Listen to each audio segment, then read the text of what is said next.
ahead and have my teammates introduce themselves as well. And then we'll jump into the overview of today, and then I'll turn it over to Carolyn Monaco.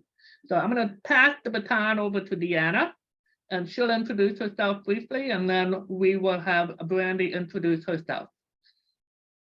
Good morning, everyone. Thank you for joining us today. My name is Deanna Rothbauer, and I am the project coordinator for the Minnesota DeafBlind Project, and also mom to a young man who is deafblind. So welcome, and I'll turn it over to Brandy. Hello, everyone. Thank you for coming. Like Deanna said, my name is Brandy Sebera, and I am the family engagement coordinator with the Minnesota DeafBlind Project.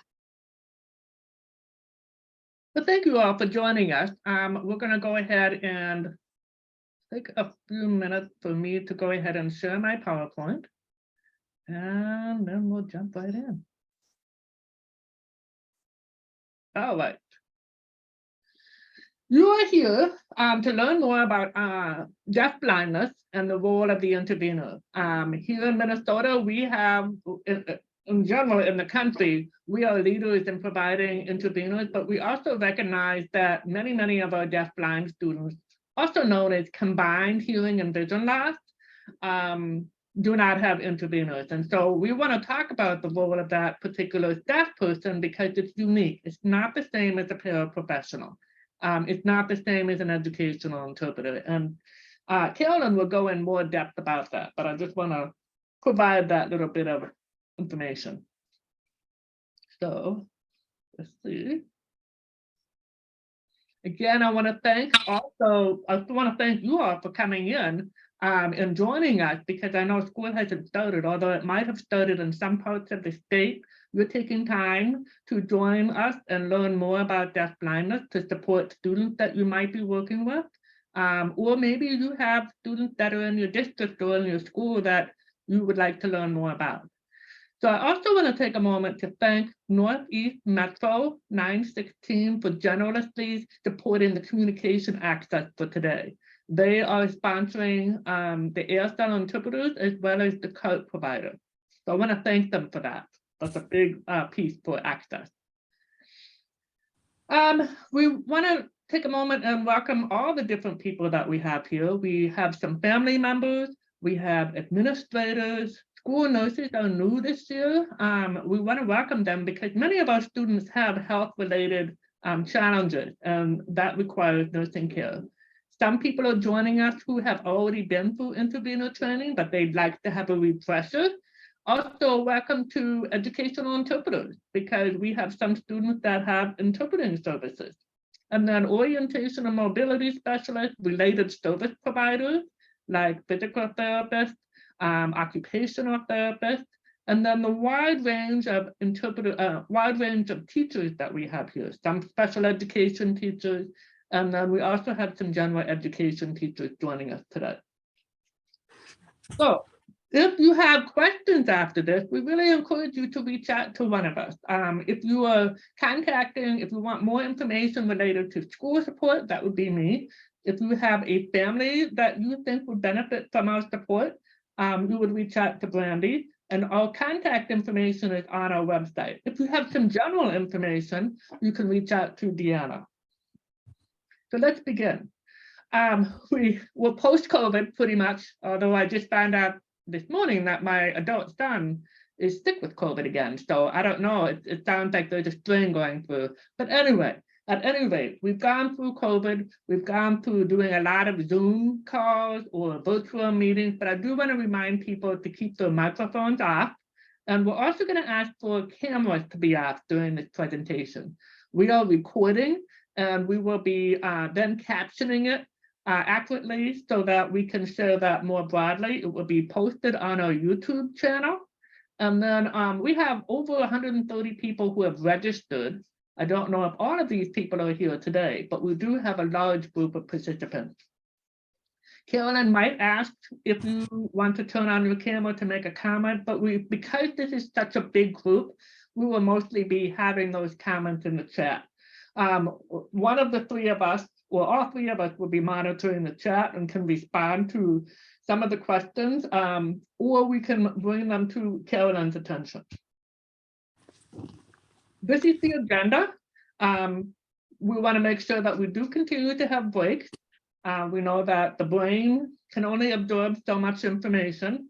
Carolyn has built in some polls and some chats and some videos to help this information make more sense and more applicable to what you're doing. So like I said, we're doing welcoming introductions right now. Then Carolyn will talk about the impact of deafblindness. At 10:15, we'll take a 15-minute break. I generally show a timer on the screen, and then that helps you to know how much time you have to run and get something to eat or to drink or to stretch. Then we'll come back at 10:30, and Carolyn will talk about the learning style of students with deafblindness. We'll take a 1-hour lunch just to make sure you have time to do what you need to do and eat. And then we'll come back at 1 o'clock. Carolyn will talk about the intervention principles. Because we know how the body works and we get tired after we've eaten something, our body is digesting, we're going to only meet for an hour, and then we take a quick 10-minute break after that. And then Carolyn will wrap up with the role of the intervener. At the very end, we'll have a SurveyMonkey evaluation. And this event is, with this webinar workshop, is grant funded. And so we always want to make sure that we are meeting the needs of the people that we're providing this information to. So in order to get the CEU certificate, the general CEU certificate, you'll need to complete the SurveyMonkey evaluation. Okay, let's move on. This is Carolyn. She has been professionally involved with students with deafblindness for over 40 years. So she has a wealth of information to share with us. She herself has also been an intervener, a consultant, trainer, and teacher in intervention, including the intervener program at George Brown College in Toronto, Canada. And you'll notice that the Canadian spelling of intervener is with an OR, but here in the United States, we spell it with an ER. And then she continues to present with our 6 weekend training. She does 2 weekends.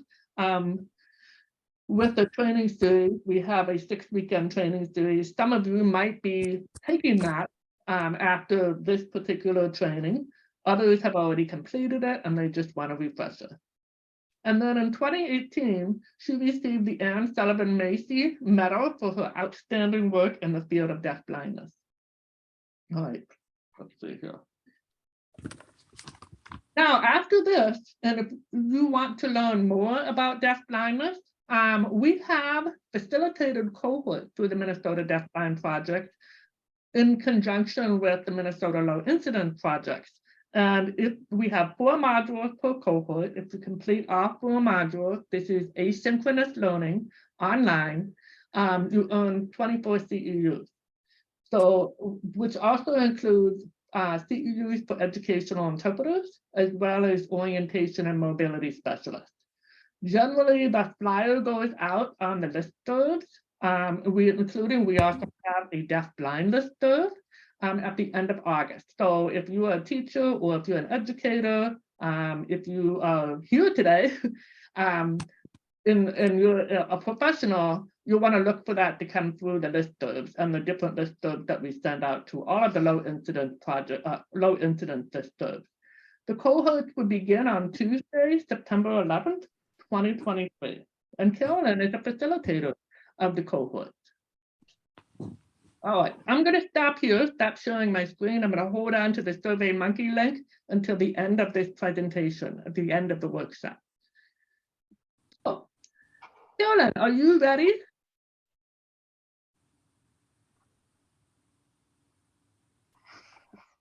If so, I'm going to spotlight you. And then I am going to disappear into the background. If you have any questions, I do see a question here that asking about the PowerPoint. Yes, we will be sending Carolyn the copy of today's PowerPoint as well as the handouts and right after the workshop. But then I also will be sending out the recorded link and posting it up on the Minnesota DeafBlind Project YouTube channel. So then if you would like to share that, I know some people have asked about that in the past, feel free to do that. And if you have any questions at all, please do reach out.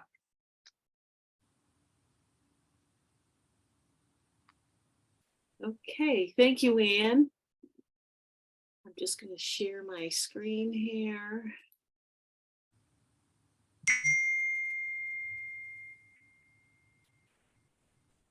Okay. Does everyone see the presentation? Yep, we also see your desktop, your menu bar at the bottom. Oh. Okay. Let me see if I can. Oh, there. Is it gone? Yes, thank you. Okay. Okay. Well, thank you so much for coming, everybody. I'm hopeful that today's presentation will be either a good review for people or will kickstart your interest and passion for the field of deafblindness. As a group, we hope that today's presentation will increase your understanding of the impact of deafblindness, increase your understanding of the learning style of these students, and increase your understanding of the philosophy of intervention and the role of the intervener. Okay, and as Ann mentioned, the presentation today includes a few polls that we're hoping you'll participate in, some opportunities to share your thoughts in the chat. I'll be sharing some information with you. We've also included a number of photos that I think help illustrate some of the points I'm trying to make.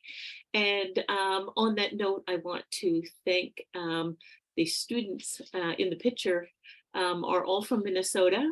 And there's some great shots of some really wonderful students. We'll have an interactive activity and some video clips that all hopefully will help to illustrate some of the points. Okay.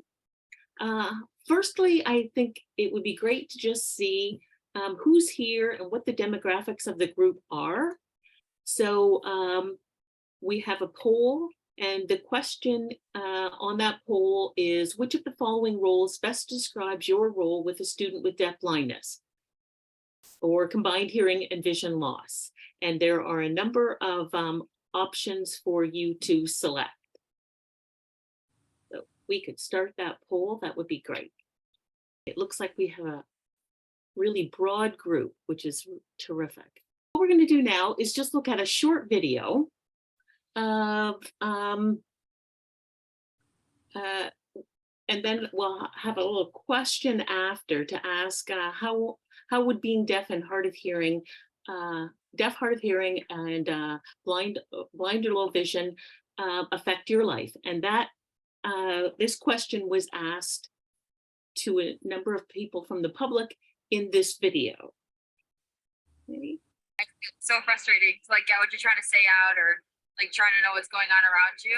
I don't see how I'm going to interact with my family and I can't see them and I can't hear them. Like you couldn't play sports or not with your friends. My life will change like 100%.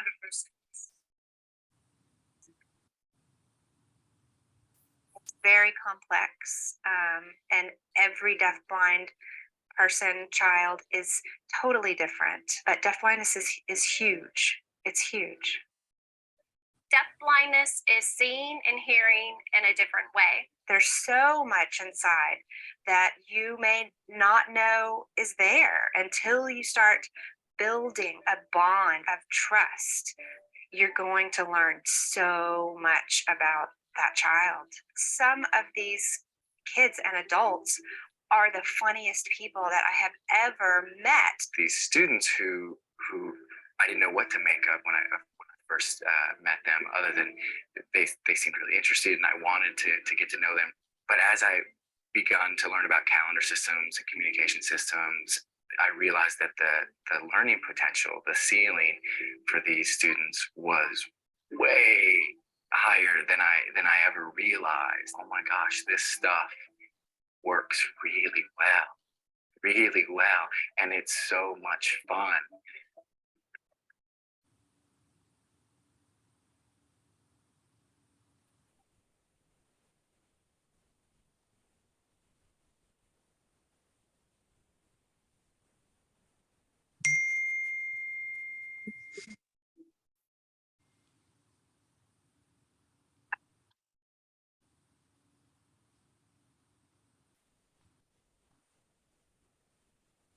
Okay, some of the comments in the video are pretty consistent with what we typically hear.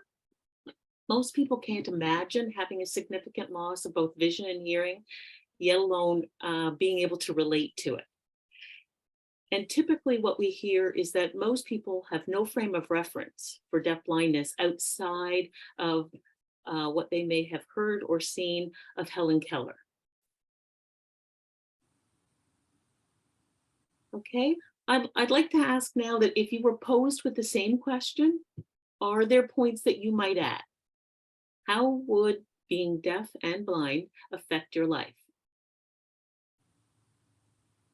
Okay, so if people could just take a couple of minutes and maybe just put a point or two in the chat, and I'll just invite everyone to read those messages in the chat.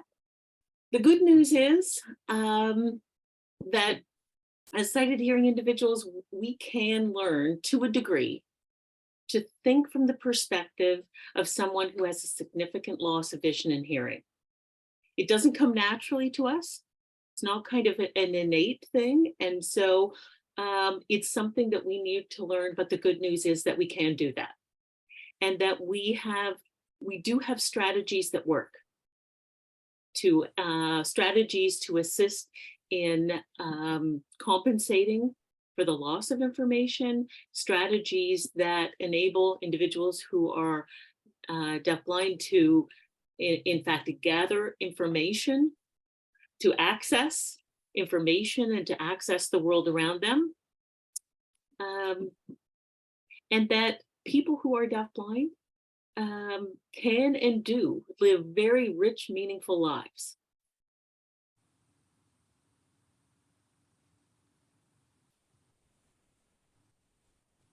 Okay, this is the definition of deafblindness that I assume that most of you are operating with. Okay, and it's individuals with an auditory and visual impairment, the combination of which creates such severe communication and other developmental and learning needs that they cannot be appropriately educated without special education and related services, beyond those that would be provided solely for children with hearing impairments, visual impairments, or severe disabilities. Okay, in sort of simple terms, what does that definition mean or indicate? Okay, and here's a few points that I think are key in terms of who individuals who are identified as deafblind are. Deafblindness is a combined loss of both vision and hearing. Okay, and that combined loss, just so you know, the smallest portion of individuals who are identified as deafblind are what we would term sort of total. That most individuals who are identified as deafblind do have some residual vision and or hearing. And we'll talk a little bit more about that throughout the day. Okay, deafblind challenges an individual's opportunity to access visual and auditory information. This is another key point in terms of addressing the needs of students who are deafblind, that access is a term that comes up constantly. Comes up in terms of the impact of deafblindness on individuals. It comes up within the philosophy of intervention that we'll talk about. It comes up in terms of the role of the intervener. That access is a key point of the philosophy and of the role. Okay, deafblindness significantly impacts both receptive and expressive communication. Okay, so the development and of communication and in terms of access. Individuals with deafblindness require related services. Okay, and we will certainly talk a lot more about that as the day goes on, and hopefully the need for those related services will also become very apparent. Deafblindness is a distinct and different from deaf, hard of hearing, or from blind, low vision, and thus the need for specialized training and specialized training of personnel.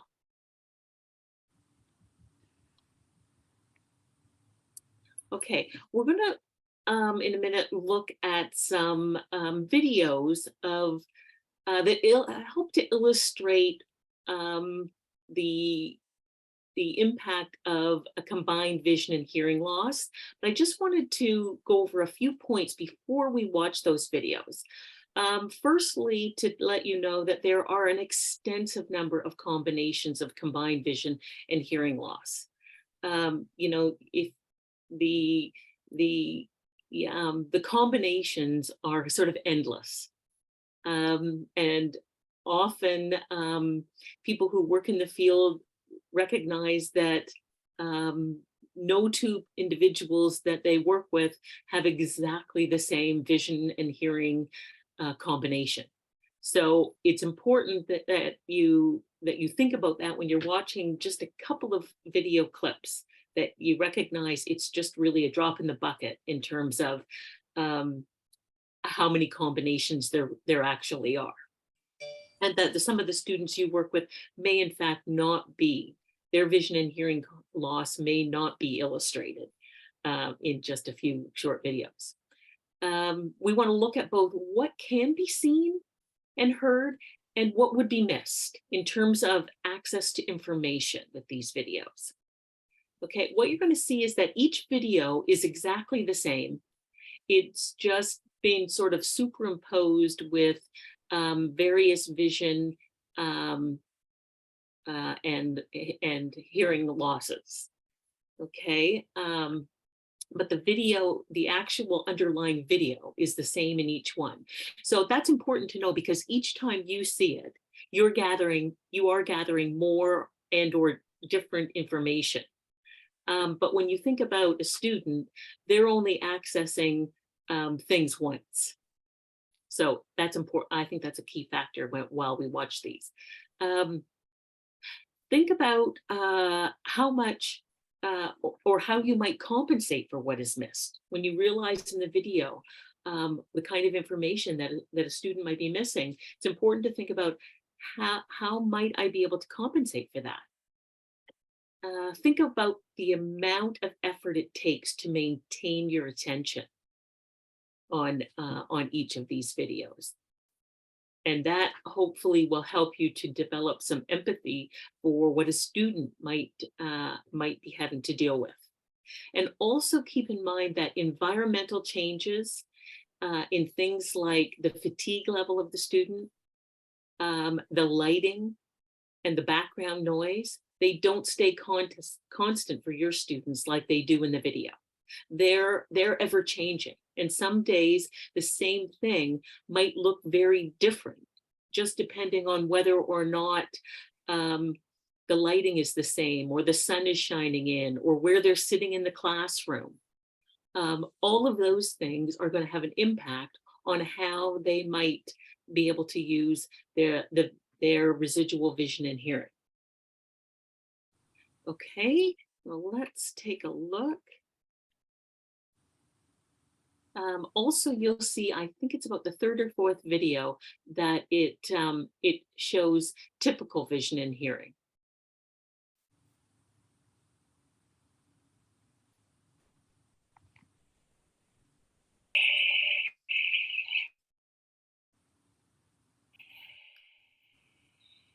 Here's the one that's really strong. Everyone be strong. Strong muscles. Strong. Be strong. Great information. Outlines of protocols of how we decide when a child is actually moving on to a different area of communication.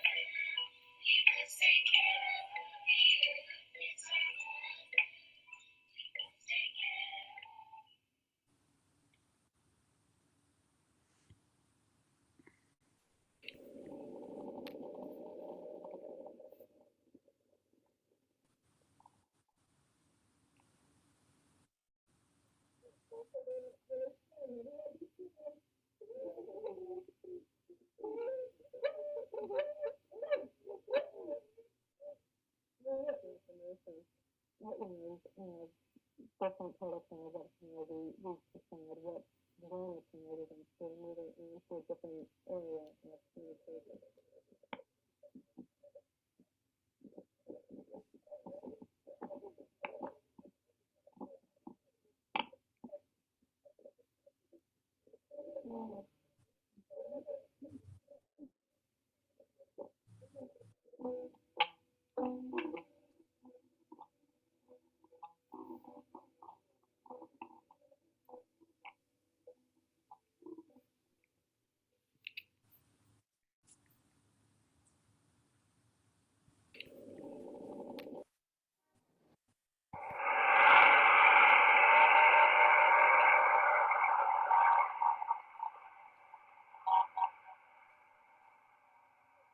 Here's the one that's really strong. Everyone be strong. Strong muscle.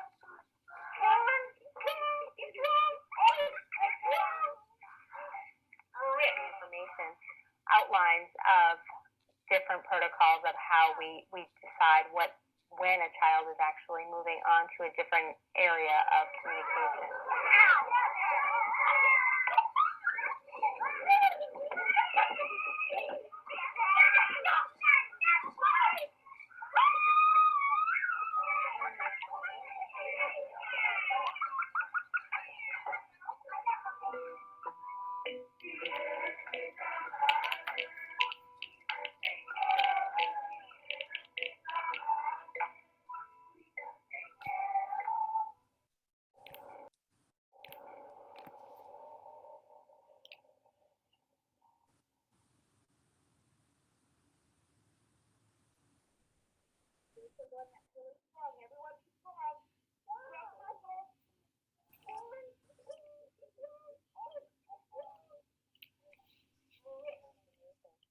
Outlines of different protocols of how we decide when a child is actually moving on to a different area of communication.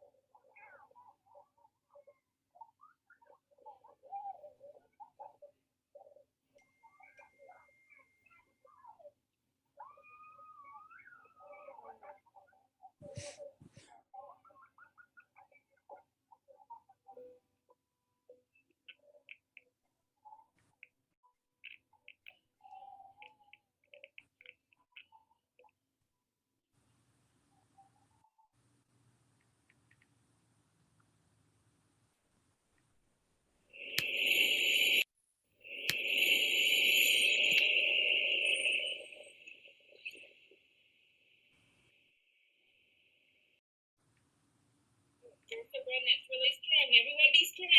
Strong muscles.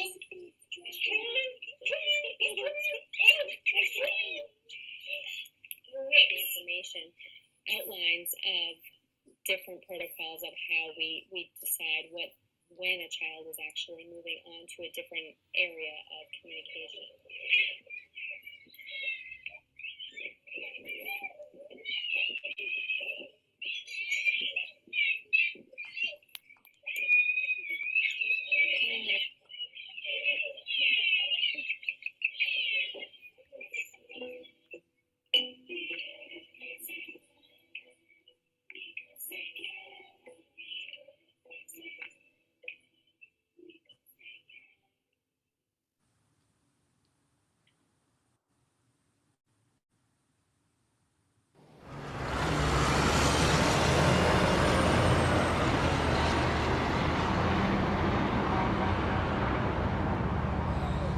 Here's the one that's really strong. Everyone be strong.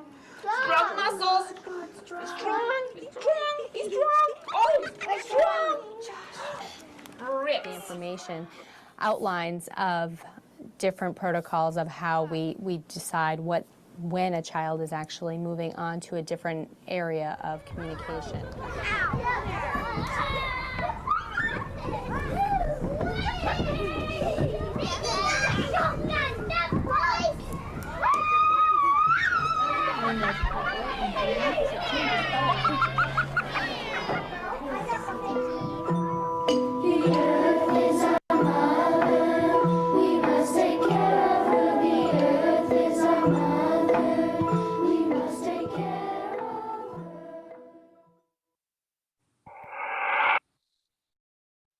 Okay, I think hopefully those videos are give you a little bit of information on what it might be like. I know when I watch them, I find myself kind of focusing in on certain things that seem easier to see.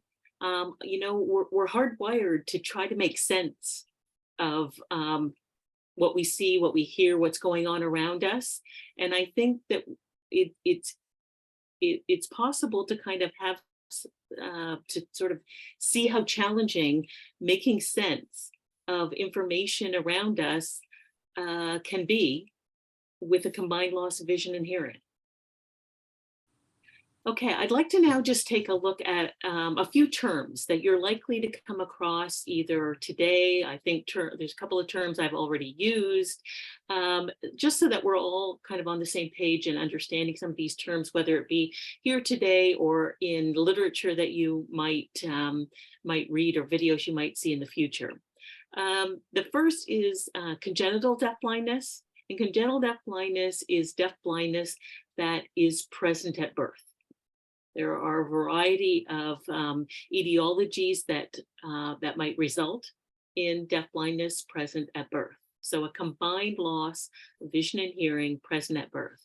While acquired deafblindness is deafblindness that results after birth. Typically, what we would say is that after the development of language, and having vision and hearing even for for a year or two makes a significant difference in the development often of communication, in conceptual understanding. So it's just helpful to know, and we're going to talk a little bit more about that going forward. Okay, a couple of other terms. An emergent communicator. Okay, those are individuals whose communication skills are at the earlier stages in developing. They may be students who use vocabulary, are able to label certain things in their environment, but maybe using less abstract forms of communication. They may be students who are using tangible symbols or objects within their communication system, or pictures of a variety of different forms. Whereas a proficient communicator is an individual whose communication skills are more developed and are language-based. Okay? That could be spoken language. It could be sign language, ASL, but it's more language-based. And the other term that I know I have already used this morning is residual. And in this case, we refer to the residual senses as those senses that remain. Usually, you'll see that terminology: residual vision, residual hearing. Typically in those videos that we just watched, if that in fact reflected a student's vision and hearing, then they have some residual vision and or hearing that we certainly would want to look at trying to maximize the use of.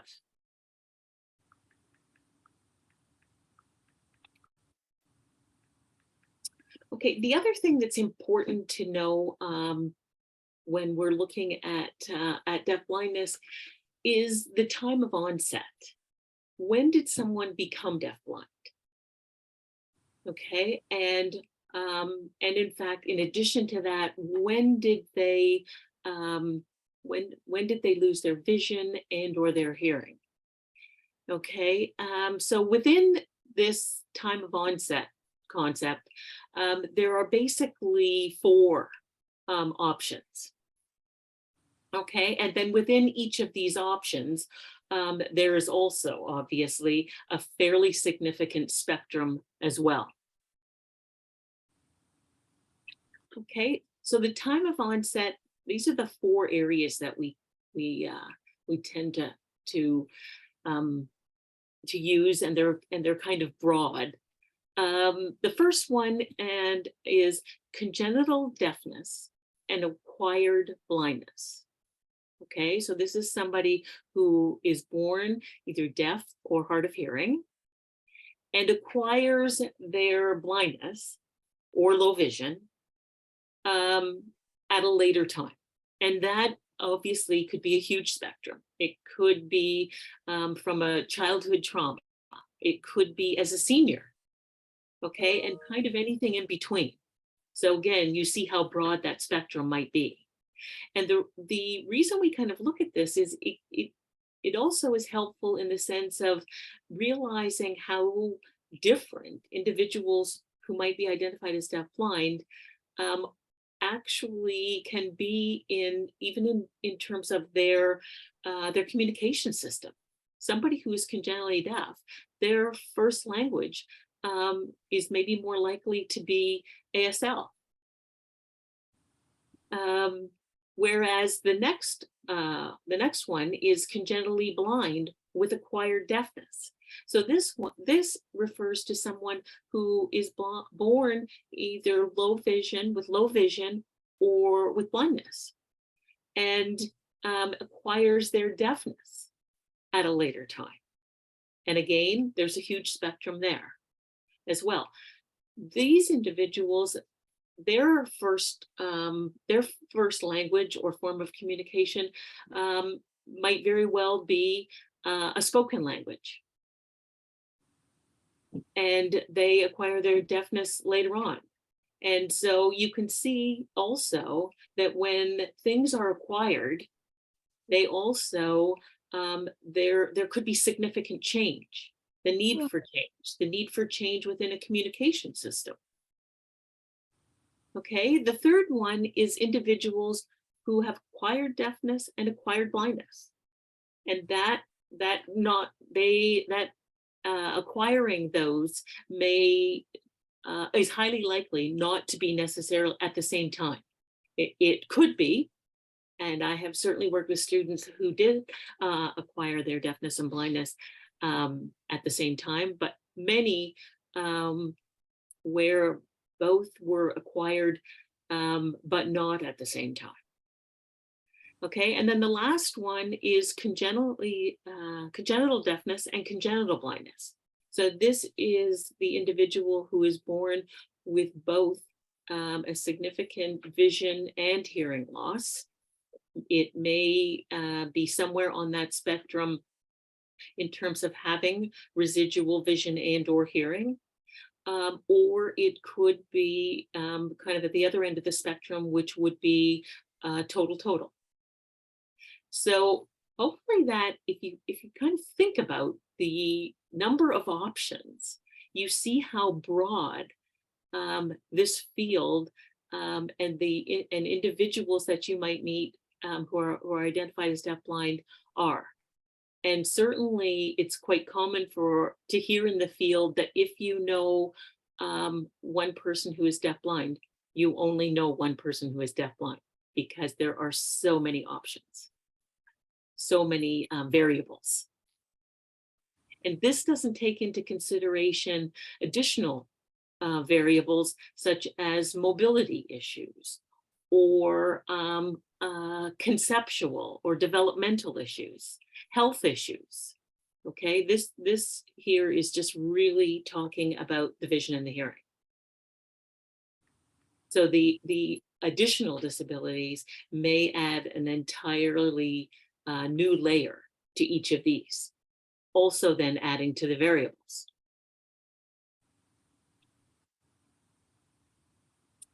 Okay, so we have poll number 2 coming up, and there are 2 questions in poll number 2. The first one is, which of the following best describes the time of onset of Helen Keller's deafblindness? And the second question is, which of the following best describes the time of onset of a student you know with deafblindness? Just to let you know that Helen Keller, in fact, had acquired deafblindness. And both the deafness and the blindness was acquired at approximately 18 months as a result of meningitis. And so those of you who know anybody and have children of your own who or know anybody who is about 18 months, you want to think about how much information and how much access someone has had by 18 months old in terms of vision, visually, auditorily, the kind of information that they've had access to. It's pretty significant. Okay, and it looks like we have a number of individuals that you're working with who fall into all 4 categories, with the greatest number being congenital deafness and congenital blindness.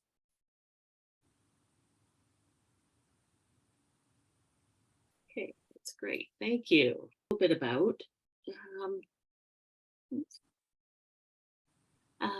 is these 4 primary areas that are impacted by deafblindness.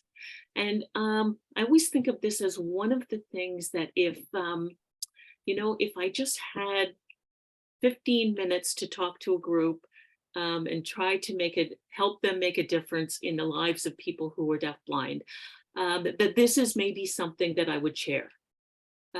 Because I think that it's one of those things that on Monday morning, if you can make a difference in any or all of these 4 areas, then you can make a huge difference for someone who's deafblind. Okay, and the first one is anticipation. And you want to think about, how does your vision and your hearing allow you to anticipate things? And please feel free to put any comments you might have in the chat about any of these 4 or examples, so that others can maybe go through and have a look at them. And I think that they'll just be reminders about how significant these 4 areas actually are in terms of the students that you're working with. There's so much visual information that that students are accessing in the classroom that allow them to anticipate what's going to happen next. Whereabouts in the room is the teacher? Whereabouts in the room are their classmates?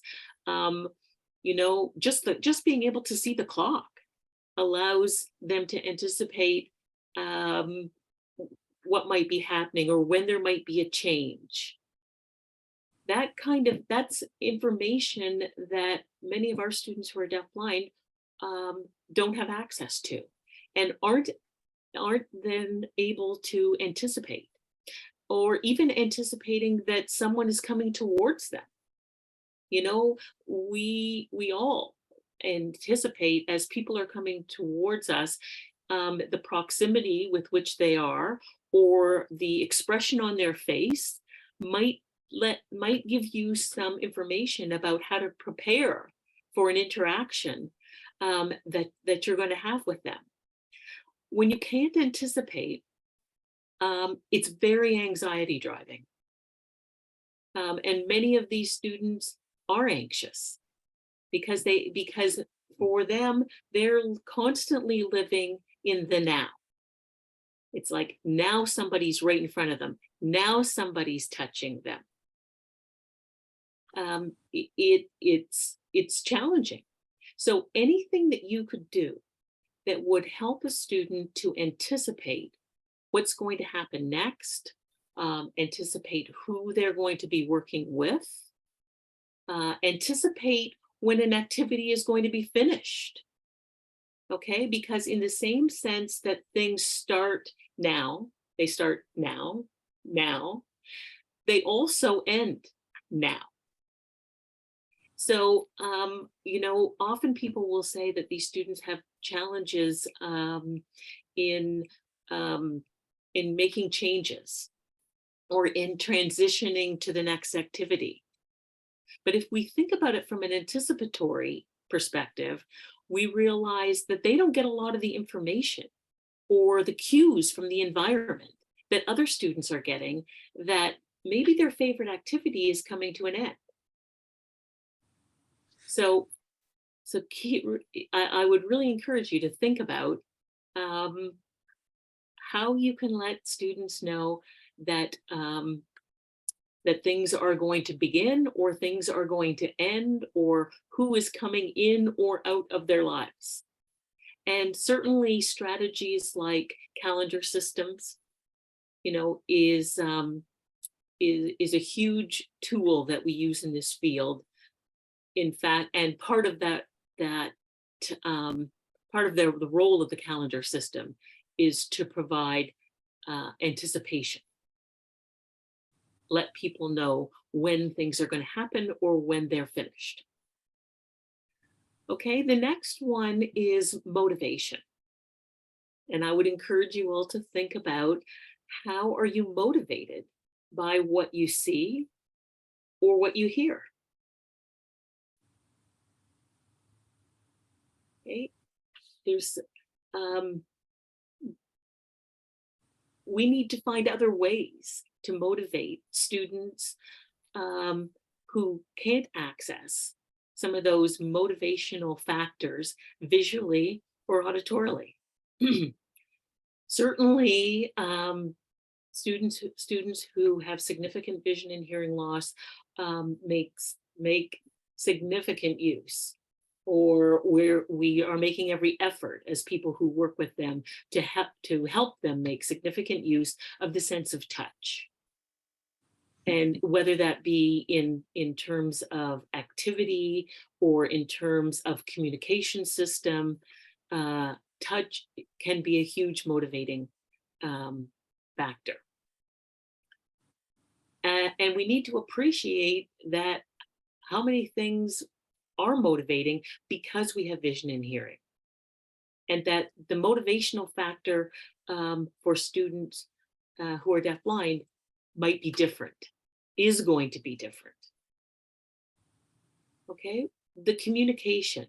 When we think about the typical forms of communication that most of us are very familiar with, and I sometimes refer to sort of people from outside of the field, Joe Public, the communication systems that Joe Public is familiar with, primarily all include vision and or hearing.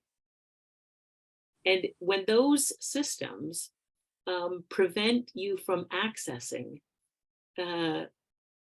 communication or understanding communication, as is the case with many individuals who are congenitally deafblind, then we need to come up with alternative ways to communicate.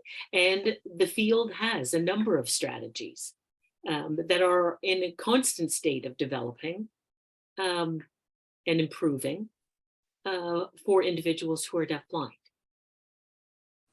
So communication, whether it be receptive and expressive, is significantly impacted by deafblindness. Even one of the huge advantages that Helen Keller had in having vision and hearing for 18 months is that she knew that people communicated. She might have been in the earlier stages of her own communication, but she certainly was well aware that other people, other human beings, interacted and communicated with one another. Okay, and confirmation. This is kind of the most likely to be missed or not necessarily thought about, but confirmation is another term for that is feedback. So there's a lot of areas that we get feedback from through the use of our vision and our hearing. You know, the expressions on people's faces. You know, one of the challenging things that I think we all came to realize, if you were presenting anything as I am here today over Zoom, is that one of the things that I don't get is feedback in terms during the presentation as much. So that's why it's nice to see comments in the chat. It's good to see people participating in the polls. That's feedback to some degree that I can access, but I can't access your face. I can't access that you're maybe frowning on a point or smiling on a point that would give me some indication of whether or not the point, you're in agreement with the point or not, or that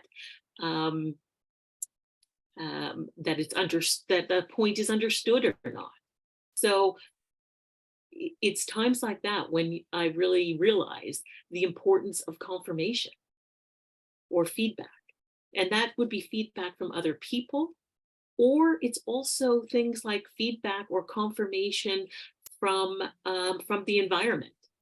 You know, and when you don't receive feedback or confirmation, you can't act on it.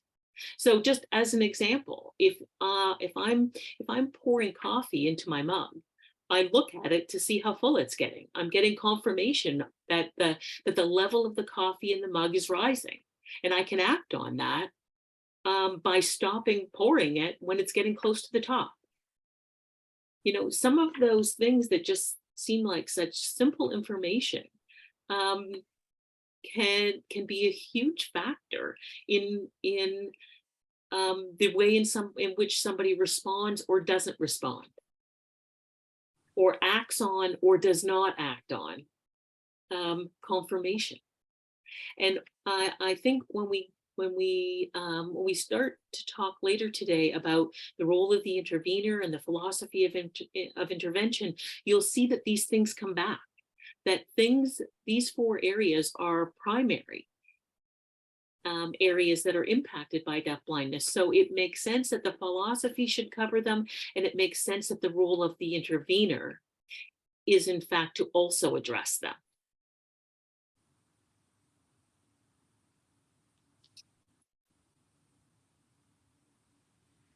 Okay.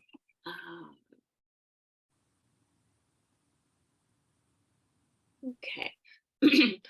I think what we're going to do next is we're going to have a bit of a break. And then after the break, we're going to come back and do a little bit of an activity that is going to hopefully convey a couple of points at the end of it that I think are primary in the way in which we think about how this population learns best, or their learning style.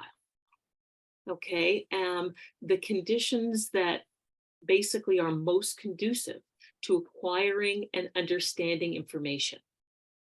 Deafblindness is really considered an access to information disability. And so knowing how the population can best or most easily acquire information and understand it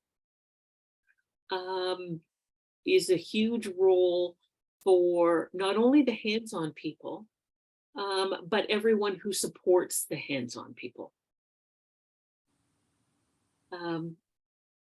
Okay, so I think what we'll do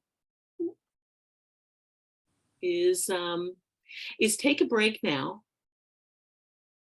and we'll come back in 15 minutes. and then we'll continue on with that activity.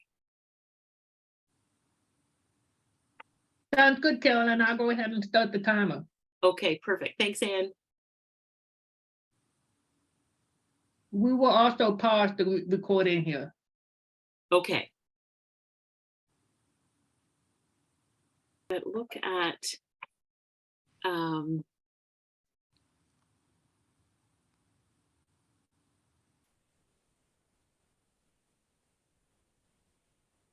there we go.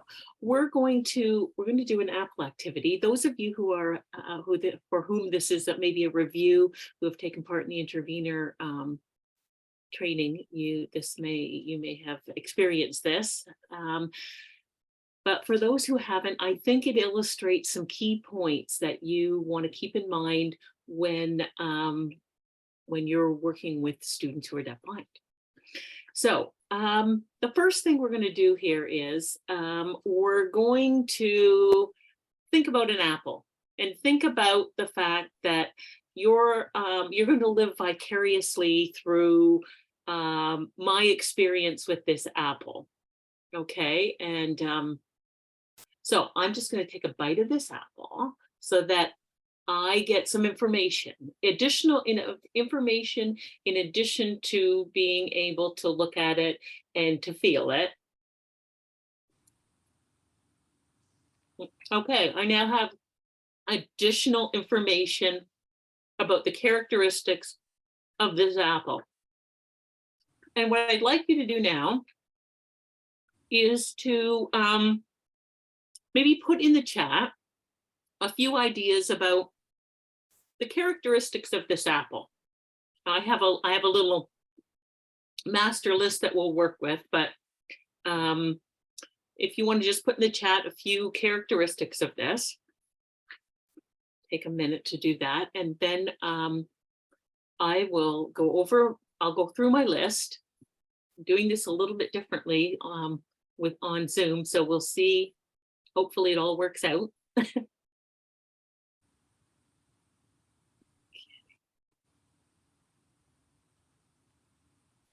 Color, crispy, juicy. Great. Absolutely, you're totally on the right track.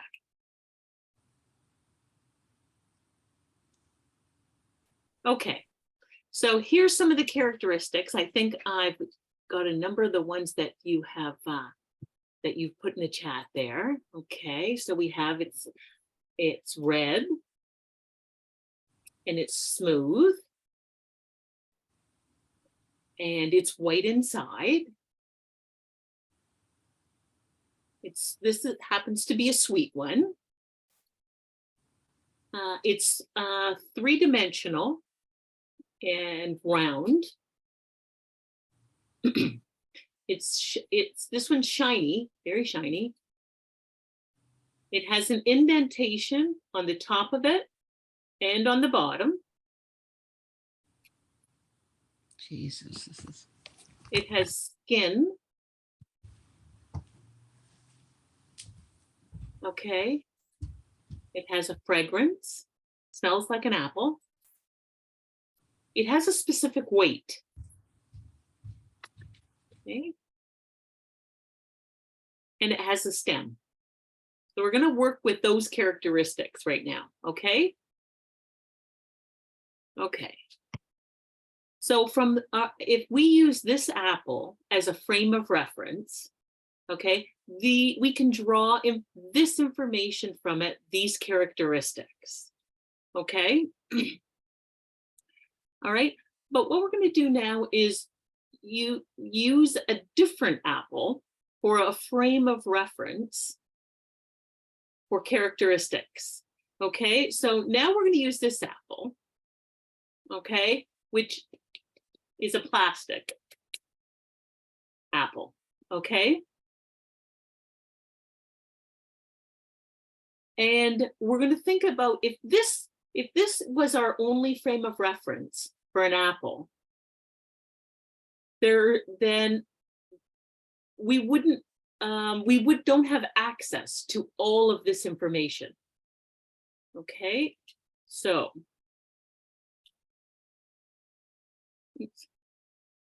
Okay, so we have our plastic apple here.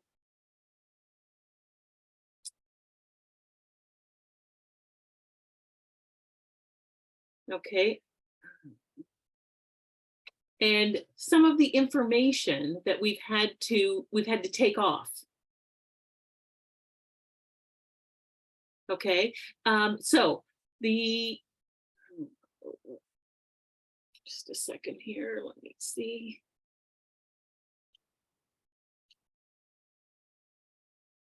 Okay, so the information, what information has to go? It's still red, it's still smooth, white inside. We no longer have access to that.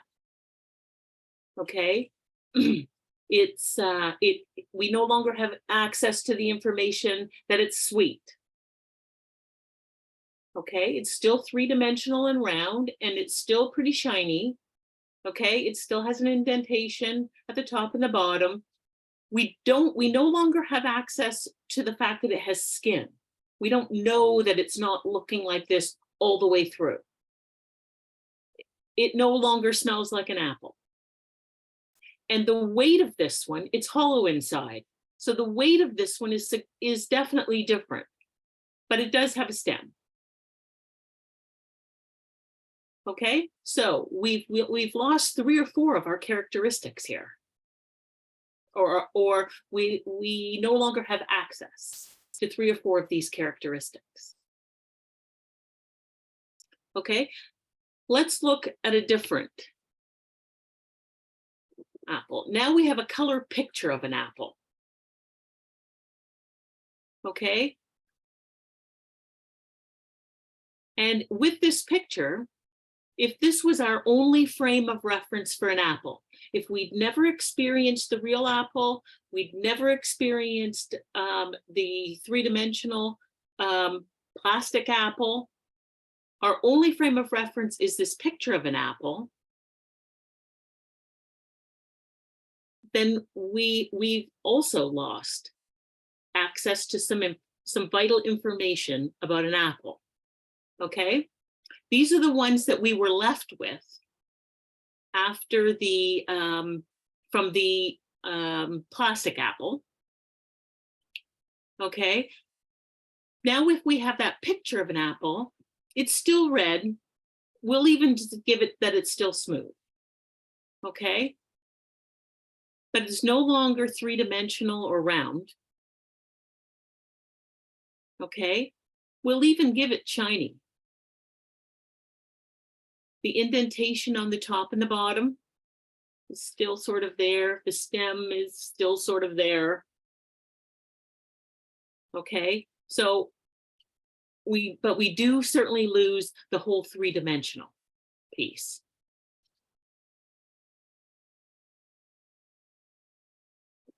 Okay, if we no longer had the color picture as a frame of reference and we had this apple as a frame of reference, we again lose some characteristics. So these are the ones that were available to us from the color picture, and we're going to have to remove red this time. Okay, we'll even give the black and white outline the rest, the 4 characteristics that are left. Okay.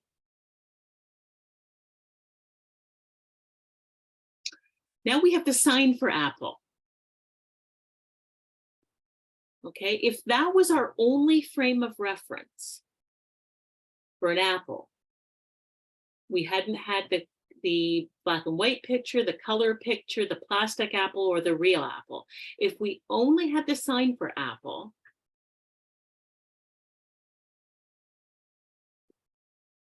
then we're going to lose this, all of the rest of the characteristics. The smooth, shiny, indentation, and the stem. Okay, the sign isn't the only. If we look at the printed word apple, okay, we have no information. we look at the Braille word for apple, we have no information.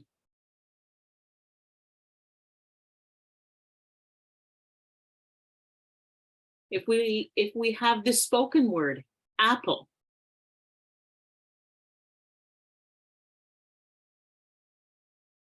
we have no information. Okay, let's think about then, what are all of these apples in comparison to the real? And by all of these apples, I mean the plastic apple, the color picture, the black and white picture, the sign, the Braille word, the printed word, and the spoken word. What are all of those in comparison to this one?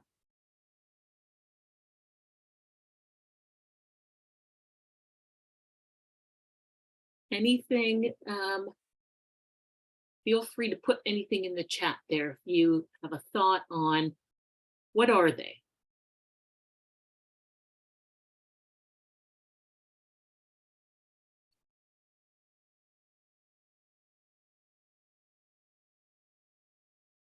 Okay.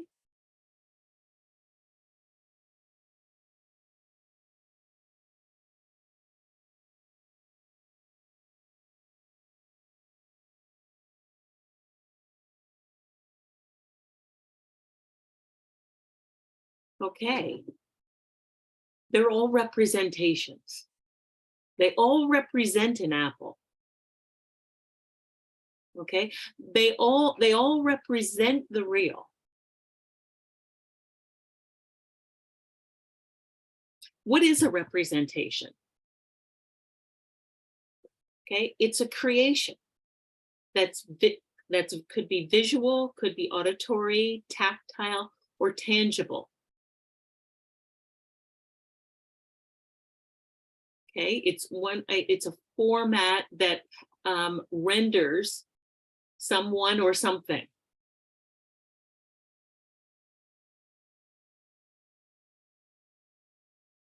Okay, there's two key points in particular that I'm hopeful that you will get from this little activity that will be key in moving forward with many of the students that you're working with who have significant loss of vision and hearing. Okay, the first key point is that the greatest amount of accurate information comes from experiencing the real. And I think what we really want to think about here is what is our role in not adding significant confusion to students who are deafblind, and that how can we best go about that? How can we best go about providing them with the greatest amount of accurate information? Okay, because some of those other things give information. Unfortunately, sometimes it's not accurate. Okay, if we provide somebody with a little tiny apple, might look like an apple, but it doesn't maybe have the same weight as an apple. It doesn't have the same, it's not the same size as an apple in our hand. It doesn't feel the same. How much confusion does this sometimes present to a student who doesn't necessarily understand that things are representing the real? Okay, so the greatest amount of information comes from experiencing the real. Let's think about how that impacts what you do on a day-to-day basis in the school. Okay, and our second key point is that experiencing the real is where we want to start, if at all possible. Start with the real and then work towards more abstract. Work towards the idea of representation.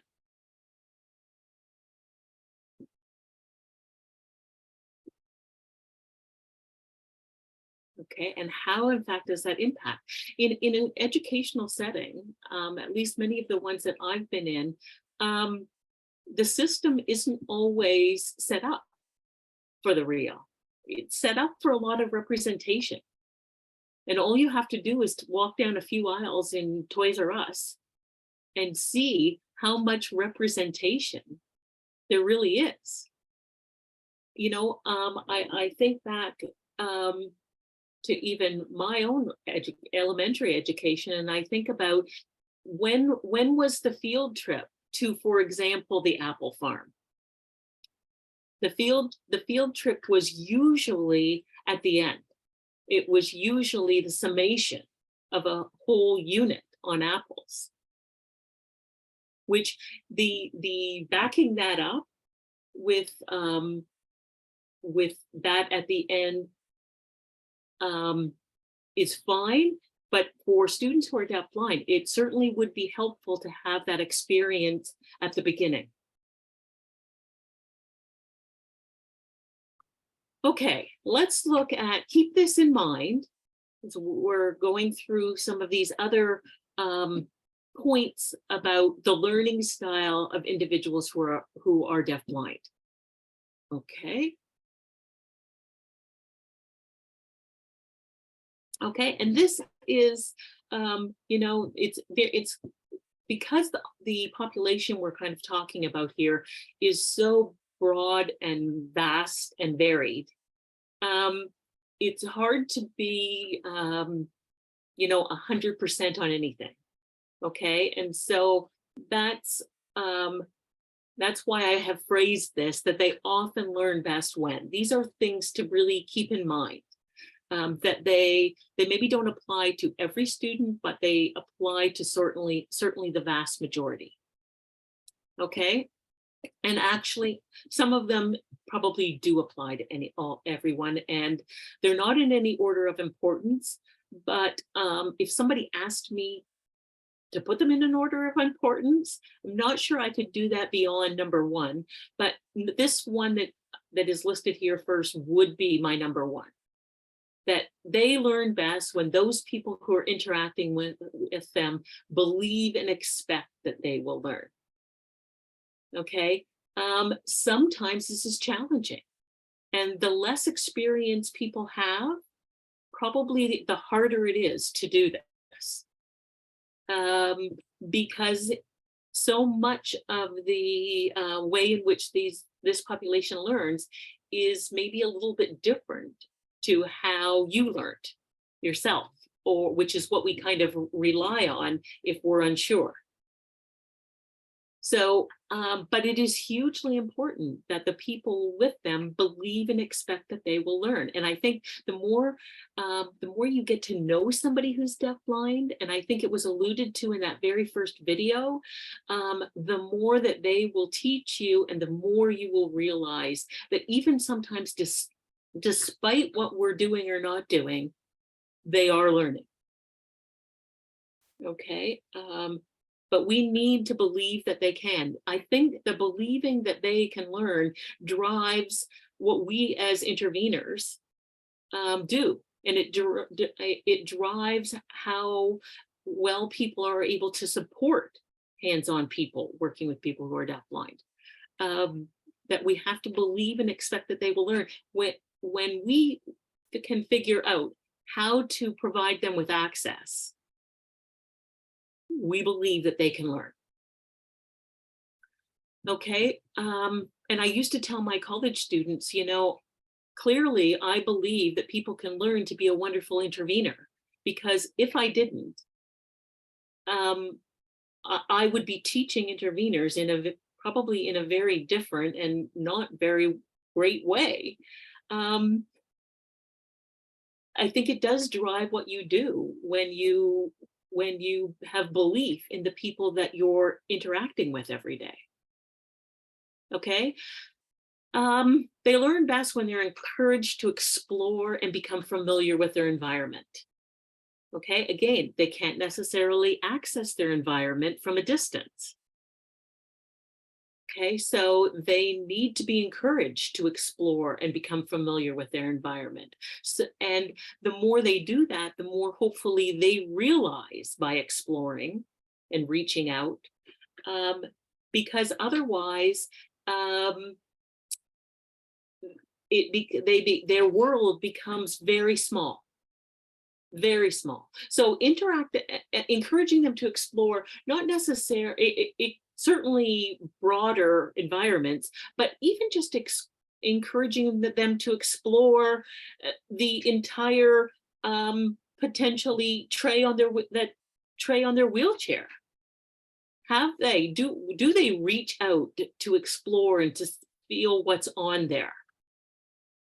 Do they reach out? If they're more mobile, do they walk about in a classroom? Are they comfortable doing that? Have they been taught a route to get to somewhere so that they can be comfortable? This is where orientation and mobility instructors, are worth their weight in gold in terms of helping students to feel comfortable and develop the skills they need so that they can, in fact, reach out and explore their environment. And when they're provided with a finished product or a sample that supports the formal language. So if you're creating something, again, thinking back to our own experiences and thinking about if you are, I know I read in the chat somebody who engaged in a lot of crafts, and that thinking that maybe they would have to change some of that if they were deafblind. And along that line, thinking about, if we're engaged in maybe cooking activities or crafts, or decorating, how great is it to be able to see a picture of what it's supposed to look like? If given a cookbook with the pictures, beautiful color pictures of each recipe that's in there, or one that just has the text, what are you personally probably going to buy?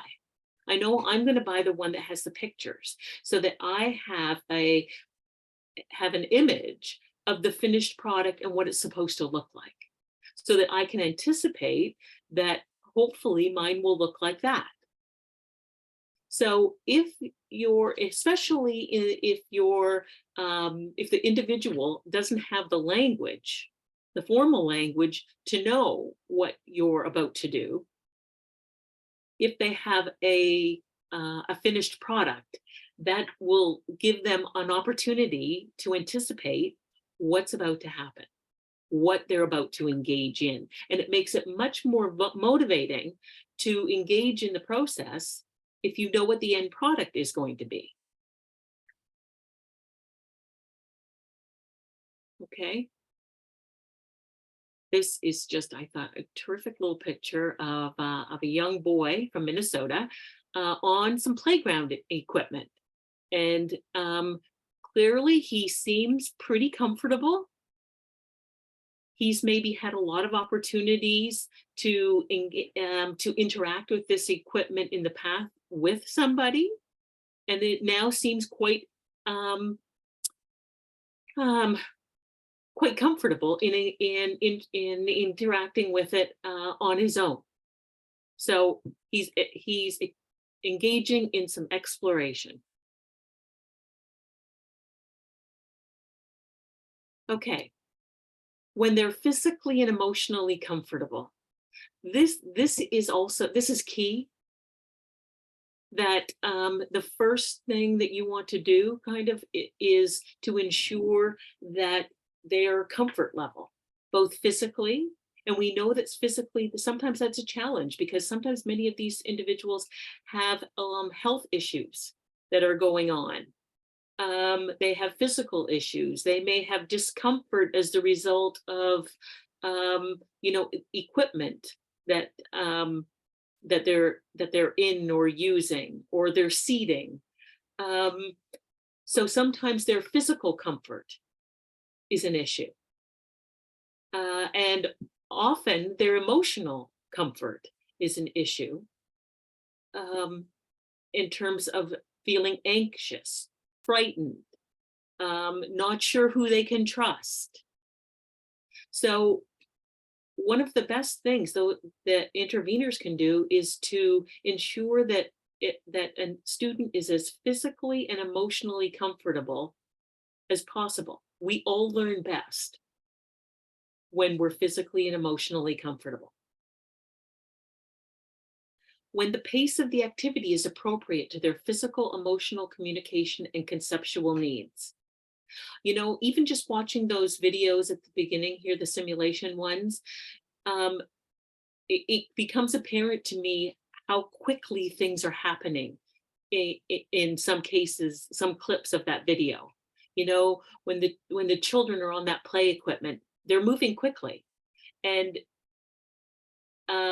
that just is kind of a reminder to me that we need to often slow things down. The pace of the activity for someone who is trying to access the information, when some of that information is absent or it's distorted and you're trying to make sense of it, it's much more common to have to ask people to slow down the pace than it is that the pace is so slow you need to speed it up. The important thing is that the speed or the pace at which things are happening sort of matches the needs of the student. And yeah, I can't say enough about ensuring that the pace of the presentation of information meets their needs. You know, is somebody signing too quickly? Is somebody talking too quickly? Are we, from a conceptual perspective, are we ensuring that they have an understanding of some of the prerequisite concepts before we start introducing concepts that are building on concepts that they may or may not have? Okay, when they have a bond based on trust with those persons who are interacting with them, you'll hear a lot about the development of a bond, the building of trust between interveners and individuals who are deafblind, and how important that is. You know, from the moment this population gets up in the morning, I always feel like from the moment they put their feet on the floor, life can be work and it can be challenging. And so if you at least at an absolute minimum feel that you can trust the people around you, that they have your best interest at heart, that they're going to make demands of you, that's fine, but that you can trust them to provide you with accurate information, to be able to sense when you're uncomfortable, either emotionally or physically, and that they'll make every effort to try to meet those needs. It makes a huge difference.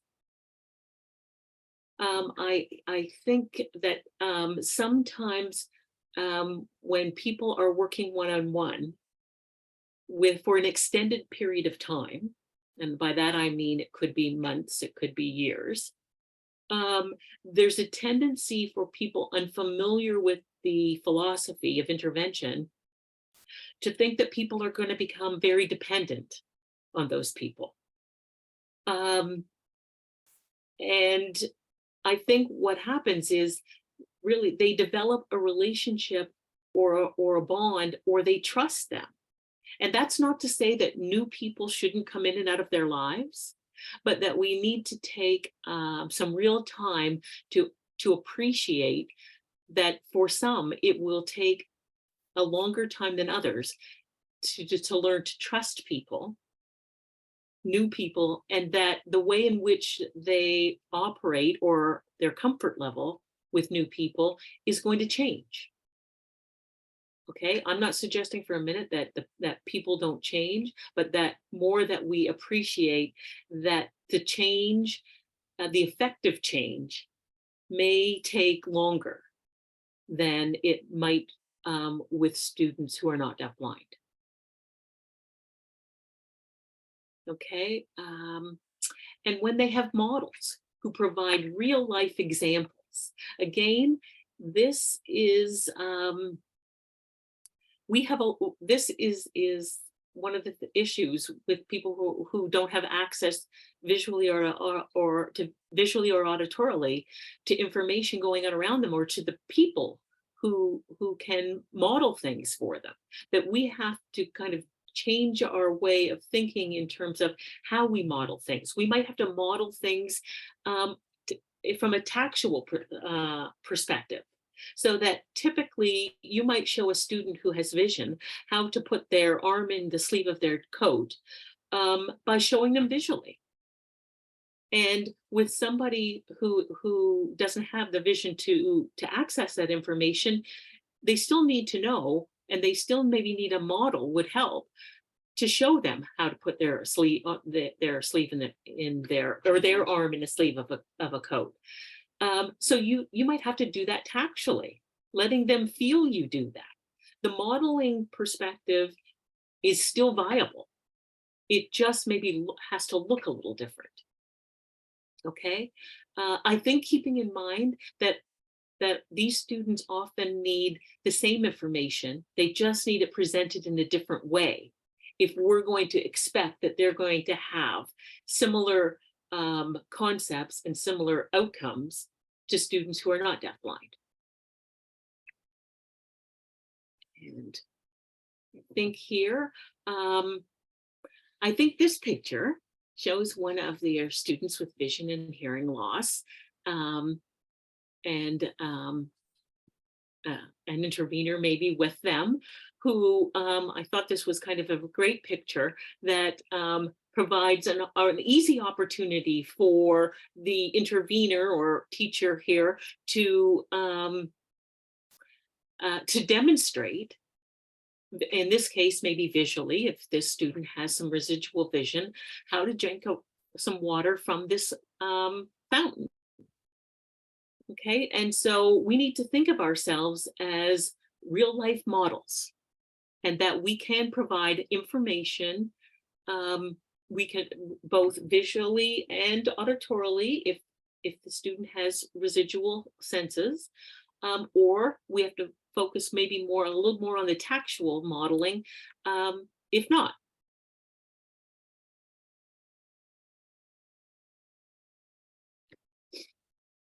Okay. When they're provided with opportunities to have some control over their environment. Okay, I think as a field, we've gotten a lot better at this. Across the board with disabilities, we've gotten a lot better at recognizing the importance of people having control, the importance of it that it has on their self-image, on their desire to take control, or their desire to initiate, are all impacted by having been given opportunities early on to have some control over their environment. Now, I will say that sometimes I've seen situations where students where this has been taken to the opposite end of the spectrum here, and it's apparent that the student with deafblindness has significant control, and that maybe some boundaries need to be laid. And I think that we can kind of take some of our cues from typical development, that we all have controls placed upon us by other people, our employer, the environment, the law. So, but we also have opportunities to have control over our environment. So that we want to constantly be looking for ways in which each of these students can have some control, can have some say, can have some choice, can demonstrate their preferences. Okay, and that's kind of an ongoing, I think, challenge for all of us. Although, like I say, I do believe that we've gotten a lot better at that. When they're provided with a sufficient amount of repetition and routine to enable them to anticipate. Okay, I think that what we have to think about here is how long or how many repetitions of the same experience it takes for those of us with vision and hearing to gather all the information. You know, how many times do you maybe watch a movie and realize that you see something in it the second or third time that you didn't see the first two? Or you go somewhere and you realize that, oh, I didn't notice that last time. Right? So when you add the layer on top of that of not having maybe access, visual and auditory access that you can maximize, and potentially also maybe some developmental issues, then it reminds us that we need more repetition, because each time we repeat something, there's an opportunity to gather a little bit more information about it.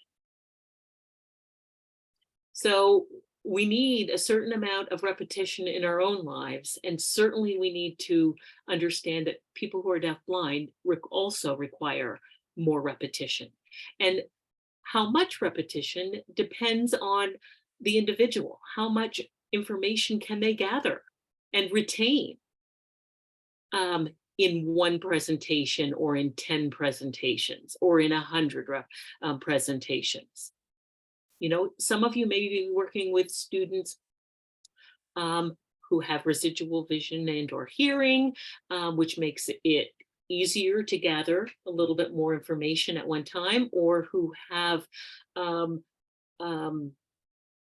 very little way of cognitive challenges. So they're likely to be able to process information more readily and maybe remember the information. So they're going to require maybe less repetition. That's something that you're going to have to gauge with the student. How much repetition, and also the idea of creating a routine. And particularly those individuals who are more emergent communicators, they require more routine. Either those who are more emergent communicators, and also those who maybe have memory challenges, are definitely going to require more well-developed routines. Okay, because often the routine is actually what is communicating what's going to happen next. So the routine is what's allowing them to anticipate and maybe to then feel comfortable. Okay, I always like to give a bit of a caution with the routine, because sometimes what my experience is that the people around them are more comfortable with the routine or more dependent on the routine than the students themselves. Okay, we want them to realize that we want to use the tool of a routine to allow them to anticipate, to, especially while we're trying to develop more formalized communication modes. But we don't want them to think that the routine is the only way things can happen, or the only way in which something can be done, or the only way in which we can have that outcome. For example, there's only one route to the cafeteria, or we can only do things in a very specific order, because we all know that every well-developed routine is at some point going to develop its challenges. So my caution is to, yes, use the routines, but to also, once the routine has been established, that you think about, how can I add a little something in here, another step, or how can I change something out to enhance the concept so that they start to understand that, gee, they can do this with more with different people, that or that things can happen in a different order but with the same result. Okay, so yeah, that's my pros and cons of repetition and routine. When they understand the consistent expectations. Okay, and this is where working as a team is really important.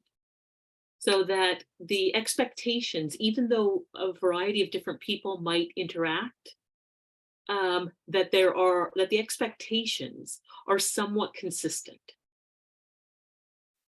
Okay, and that they are not that they are not completely different between two different people, at least not in the earlier stages. Because that becomes very confusing, and then the likelihood that somebody is going to spend more time thinking about, well, no, this isn't the way we typically do it, is greater than them actually being able to learn something at the time.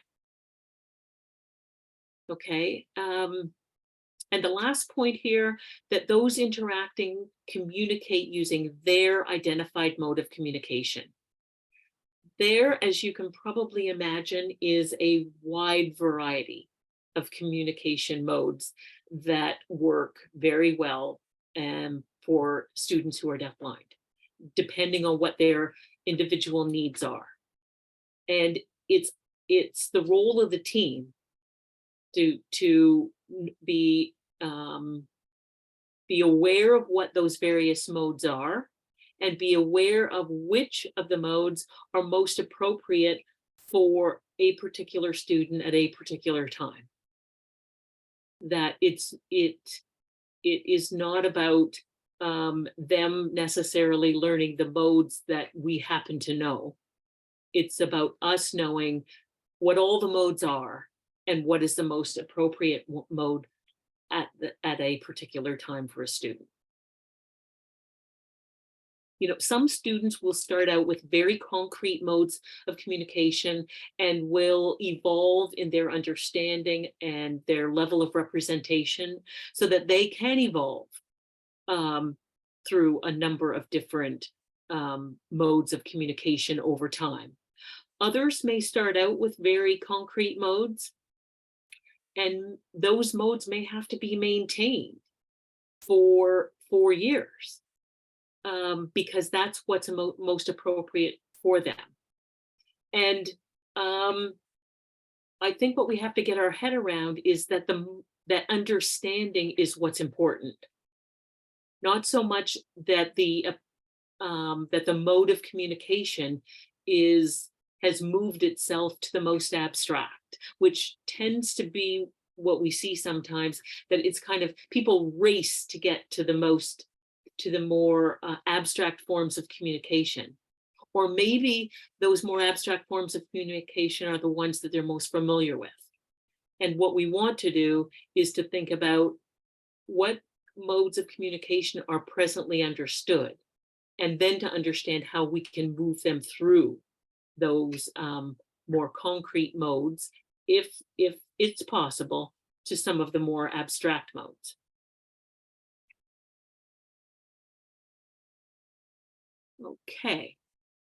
Okay, and this is a picture of a student whose mode of communication is tactile sign language, and that may be a new mode of communication that, depending on how much access to individuals who are deafblind you've had, you may or may not have seen used.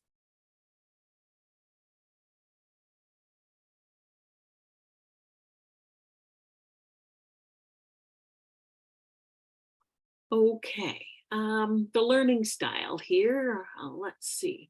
I think this is our last little list here. Okay, when they're encouraged to learn from their mistakes and natural consequences. You know, we want to attract to this field good, caring, empathetic people. but sometimes as a base, but sometimes that gets the best of people and they just want to make everything right. They don't want to see a student make a mistake. And we need to think about, I mean, we don't want anybody to make a mistake that's going to be any way, harmful. Of course not. All right. Safety is kind of at the forefront of what we're doing. But when we think about how many mistakes we've made over the years and how much we've learned from that, we also don't want to rob them of that opportunity. And so when there is an opportunity for them to make a mistake that you could guide them through and demonstrate through that experience what they might have done to have a better outcome, or in fact, how to cope or deal with the mistake, then that can be turned into a huge learning opportunity. So if I go back to kind of along the same line as my getting feedback about pouring my coffee into my cup this morning and not having it overflow. If I'm working with a student and we're pouring some milk from a little carton into a glass, right? And the student either is looking, has some vision to be able to see the milk rising in that glass, or has maybe has been taught how to put their finger in the top of the glass so that when they feel the milk touch it, they stop pouring. Then if they have some of those skills, and I want to see if they respond appropriately when they either see it rising or feel it touch their finger, and I let it go and let them keep pouring, and lo and behold, gee, maybe their understanding isn't quite what I thought it was, and so they just keep pouring, and it pours down onto the desk or the table. It's an opportunity for me to work through with them what happened when you poured too much milk in the class. I don't have to rush and get a cloth and clean it all up myself. I can use that as a learning opportunity. Okay, I can, and with that learning opportunity, if I can attach language to that learning in any way, shape, or form, then the next time we're about to do that same activity of pouring the milk from the carton, we can have some discussion about it. We can maybe remember when, or remember what happens that if it goes down the side of the glass. We can have, it's an opportunity to remind it. To me, that does not seem that different from what any parent of somebody learning to pour milk into their glass might do. Okay, and there's a way that can all be experienced tactually, even if the student doesn't have any residual vision or hearing. We can experience that tactually. They can experience that tactually, and we can be there to help cement the concepts. So it just keep in mind that there's a lot of learning that can go on in a positive way. And that also the message might be received that that making a mistake is okay. Okay, when they're provided with experiential learning opportunities. Okay, clearly in our little box of tools for teaching this population is the idea of experience, right? If you can't access visually, either watching other people do learn something through either live or on a video, then the person needs to experience it. So one of the things that we want to happen is for the students to be given as many experiences as possible. And thus really comes in the importance of the intervener and that one-on-one, because they can give them individualized experiences. That this is a group of individuals or students who learning in a group is a challenge for often. That, you know, you might have in a classroom students who are whereby you're engaged in let's just say a cooking activity, and each student does a step, and if it's not your opportunity to engage in this step, then you watch what the other students are doing. But the student that isn't able to do that, they need to experience each and every step, so that they don't leave that activity with the perception that there was only one step. That I opened the muffin mix and I poured this stuff into a bowl, and then next thing I knew, I was eating a muffin. Because I didn't have access to all the rest of the steps. Okay, so we need to really understand the value of these students experiencing all of the steps. Okay, the next one, I think this applies to everyone, and that is when we're enjoying the activity. You know, we may have other motivations in order to that have an influence on us to engage. But certainly for any of us, if you're enjoying it, that also helps. Okay, this is a population that I think if you go back to the idea that everything is kind of work, that if you can make it enjoyable, that, you know, that is key. And you become pretty creative at making things enjoyable or making them fun over time. And, you know, I always found that when it was worth that extra effort to make it enjoyable, because when the student was enjoying it, they were learning. And when they were enjoying it and learning, I was enjoying it and also learning. So I think we need to kind of rethink that learning can be fun. And that this population really does learn well when they are enjoying it. When they're encouraged to maximize the use of their residual vision and hearing. So as I said earlier today, the vast majority of students identified as deafblind have some residual vision and or hearing. And so we want to make sure that they can maximize the use of that. Certainly, if you have, you know, vision teachers, vision and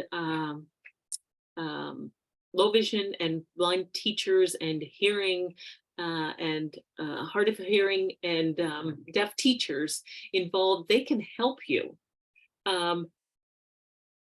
with the whole concept of maximizing the use of the vision and hearing, maximizing the information that a student can gather on their own. You know, we'll talk later about the role of the intervener is to provide information that the student can gather on their own. That's really one of the biggest pieces of their role. But if they can, then we should encourage them to do so. Now, we have to know that there's a number of things that impact their you know, ongoing ability to gather visual and auditory information, that there are environmental circumstances that make it easier or harder, that some of the students we're working with may have degenerative conditions, and that their ability or that their residual vision and hearing may in fact be reduced over time. So there's a lot of things to take into consideration when you're trying to maximize the use of somebody's residual vision and hearing. But some students go through a process of learning that in fact they can use their vision and hearing to gather information. And whenever that's possible, we want them to be able to do that. And when they're encouraged to maximize the use of all of their senses. We tend to be very vision and hearing oriented. And so we don't think about the fact that we could teach somebody that when they smell that smell in the hall, they're close to the pool, or that they're close to the cafeteria, right? Or that, gee, when you open the door to the outdoors, that it smells different if it's raining outside. You know, that's not necessarily always our first thought in terms of teaching them to maximize their senses. We tend to be more focused on vision and hearing, but we need to make a shift there and think about the use of other senses, the sense of touch, the sense of smell, their proprioceptive senses, there's kinesthetic senses. We need to be aware of all of those senses when it comes to working with this population.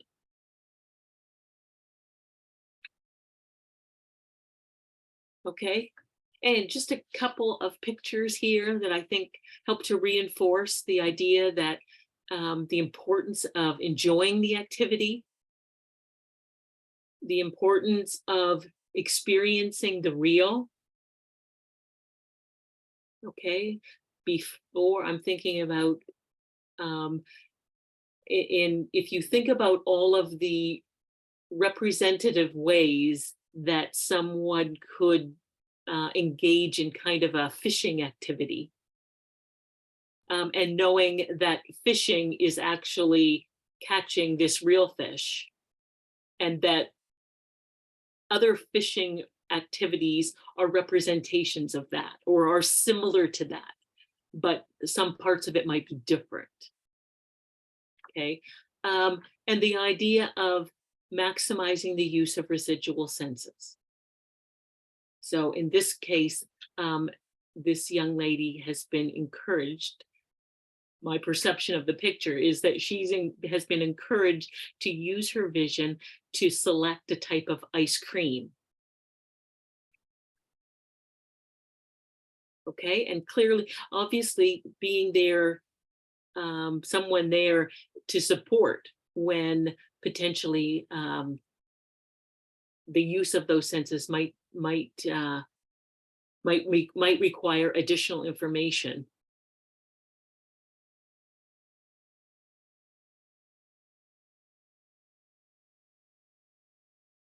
Okay. Now what? I'm hoping that what we've looked at so far this morning has given you a sense of sort of the impact of deafblindness. How individuals might be impacted by the fact that they can't access, in this typical way, visual and auditory information. And that maybe you also, hopefully this last little bit has given you a sense of what some of the circumstances under which they might learn best could be, and the fact that they can learn.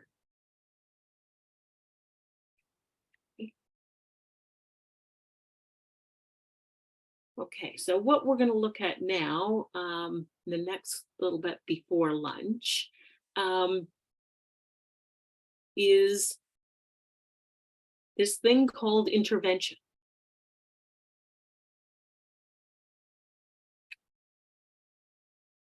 Okay, and why do we see that intervention as something that is a compensatory strategy, the use of the philosophy of intervention.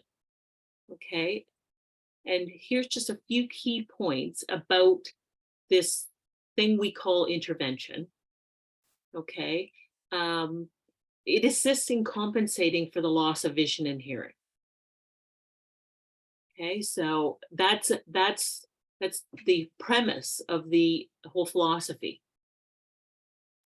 Okay, it sort of stems from a belief that individuals who are deafblind can process information if they can access it in a way that makes sense to them. And therefore, the onus is on us to try to figure out the best way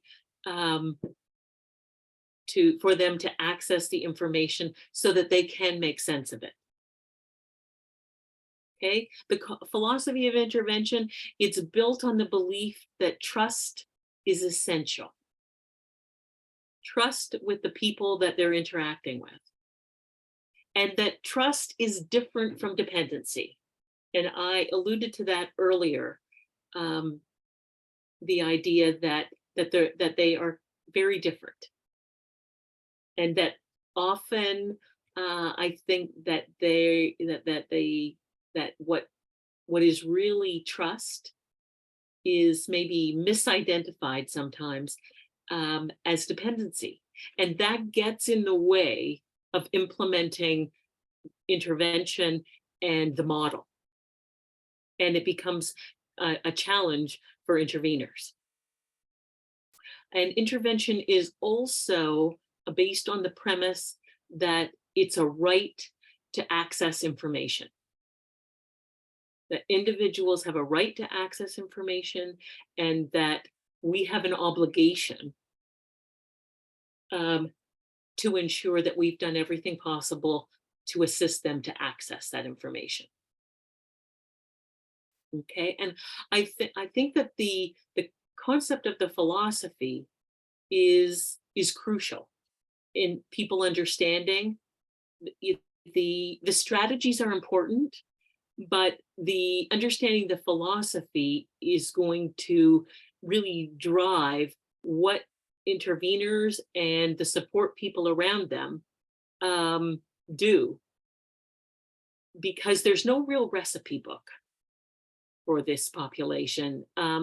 You can imagine we need millions of recipe books because each individual is so unique in their needs. So we need something that is a little bit of a driving philosophy under which people can kind of operate.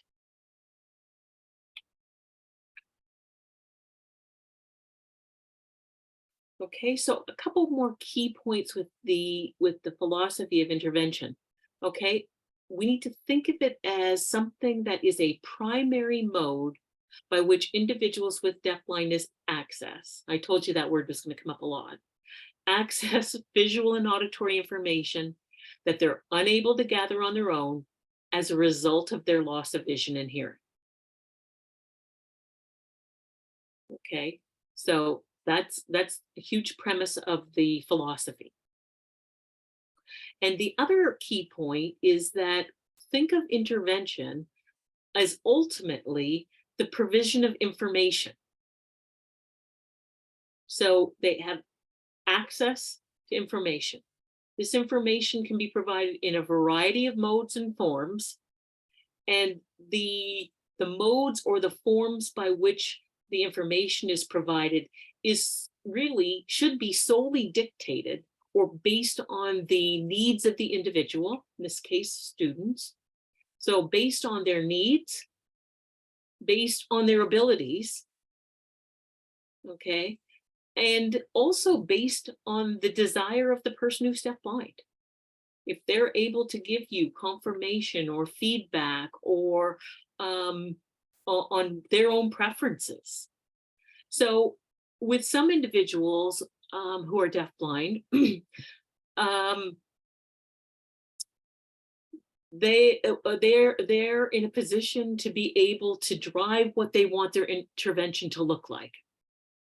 You know, they have the conceptual understanding and the language to share or to drive what the intervention looks like. With other individuals, they may be less able to do that.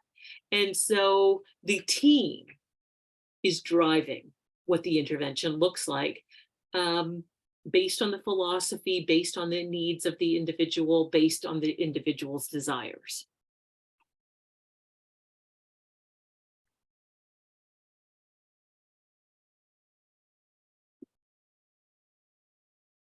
Okay, the philosophy of intervention, okay, is kind of is operationalized by the principles of intervention. Okay, and there are 11 principles, 11 principles that speak more specifically to the philosophy. Okay, and I think what you'll see here is hopefully that the needs of individuals who are deafblind, or that the impact of deafblindness, the needs of the individuals are a driving thread through the philosophy and through the role of the intervener. That it makes good sense that that the needs and the strategies used and the philosophy and the role of the people who are implementing intervention is almost one and the same. Okay, that it's very streamlined, that the common threads throughout them all. So hopefully by the end of the day, that is something that you'll see. Okay, and again, if we go back to these principles, what I'm going to focus on is how the principles apply more specifically to individuals who are deafblind. I think that if you were just to look at them, and one of the handouts that we have for you is just a handout with the 11 principles on it. And I think if you were just to go through that, you'd think, well, this probably applies in some way, shape, or form to most students in my class. So what I want to focus on is not what is sort of obvious, but maybe what is less obvious about each of these principles and more specific to the individuals who are deafblind. Okay, so a total and unconditional belief in and respect for an individual who is deafblind. I think we could probably say, yes, that should apply to all the students that we interact with. Okay, the part that I think is really specific to individuals who are deafblind is that this is often a population who doesn't who is unable to make demands on the people around them, who doesn't know what the rules of interaction are, and who isn't necessarily in a position to be able to share that their interactions with other people. And so the unconditional belief in and respect has to come from those people outside of the individual, because they're not going to be demanding it of us. Okay. And I think the other piece here too is the unconditional belief. So people shouldn't have to earn the right to have an intervener, as an example. It's an unconditional belief that they can benefit from that. Okay.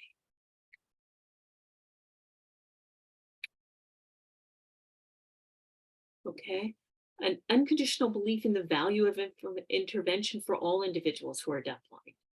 Now, that's not to say that when I was saying earlier that some individuals can drive what their what their intervention looks like within the realm of what the philosophy is, or the conditions of employment are.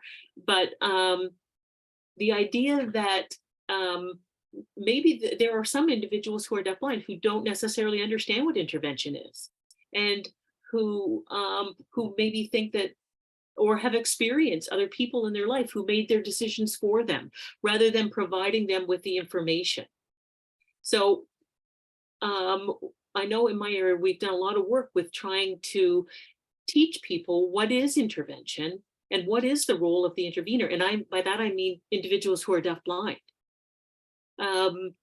That they need to know that if the individual can access the information and make their own decisions, then the intervener is a conduit to the accessing information, but is not there to make decisions for them. And I know that sometimes that's something that individuals are worried about, particularly those who absolutely could make their own decisions if they had the information to make informed decisions. Okay, and the other issue is that this one is that often individuals who are deafblind, left to their own devices, which is a very isolating place to be, do not present anywhere near what they're capable of. And in that first video you watched, you heard Matt talk about the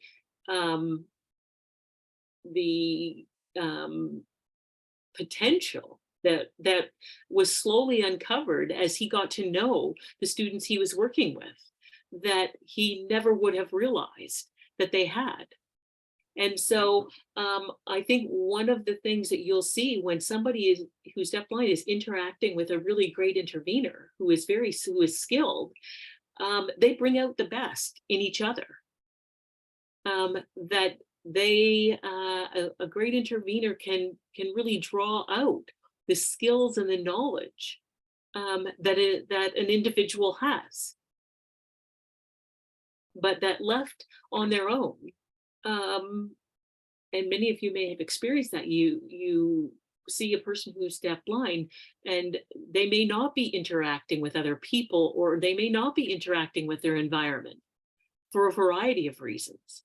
And so they don't present anywhere near as able as they in fact probably are. Okay, that's not to say that there aren't a number of students who will have additional disabilities, but often it's not as significant as it might initially present itself to people. For the most part, I only have met interveners who, once they get to know somebody, realize how much more they know than they ever would have thought.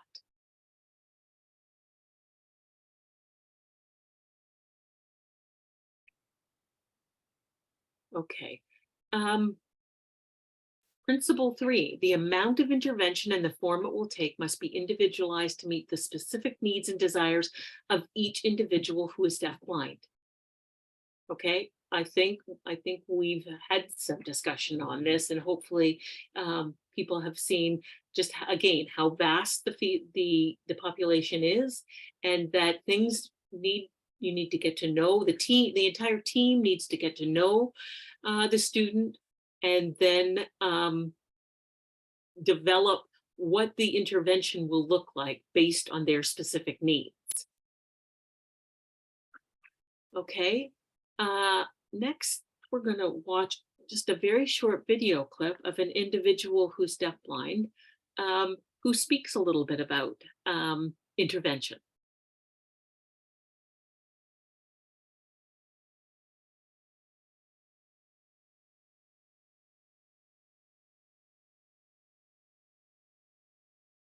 I want to explain and emphasize that interveners, which I sign in this way, are vital for deafblind students attending schools. Please understand that interveners are not personal care attendants. That is a separate issue, and I'm speaking only of interveners and their role in education. Deafblind students struggle to access educational environments, A sighted hearing person accesses information in the usual way. Someone who's deaf uses an interpreter and relies on lip reading. Someone who is deafblind, having a more profound disability, can easily become isolated from what is happening in the environment, missing lots of information and falling behind in their education. That is not what we want at all. We need students to be connected, to stay involved in their education. An intervener helps feed information about what is being seen and heard all around the student. What is the teacher doing? What are other students doing? What is needed to support the student? This is incredibly beneficial and supportive in helping the student stay up on what is happening. It really is a means of providing equal access for the student and allows them to participate as an equal in the school environment.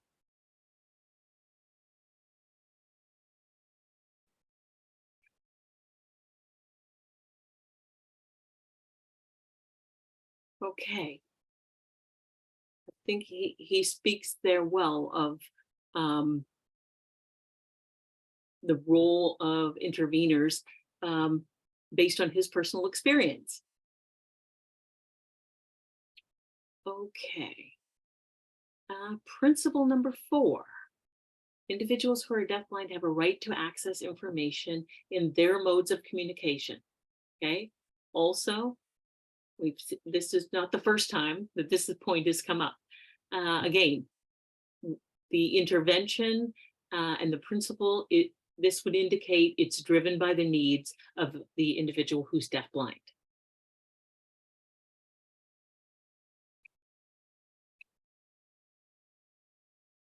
Okay. Intervention, principle number 5.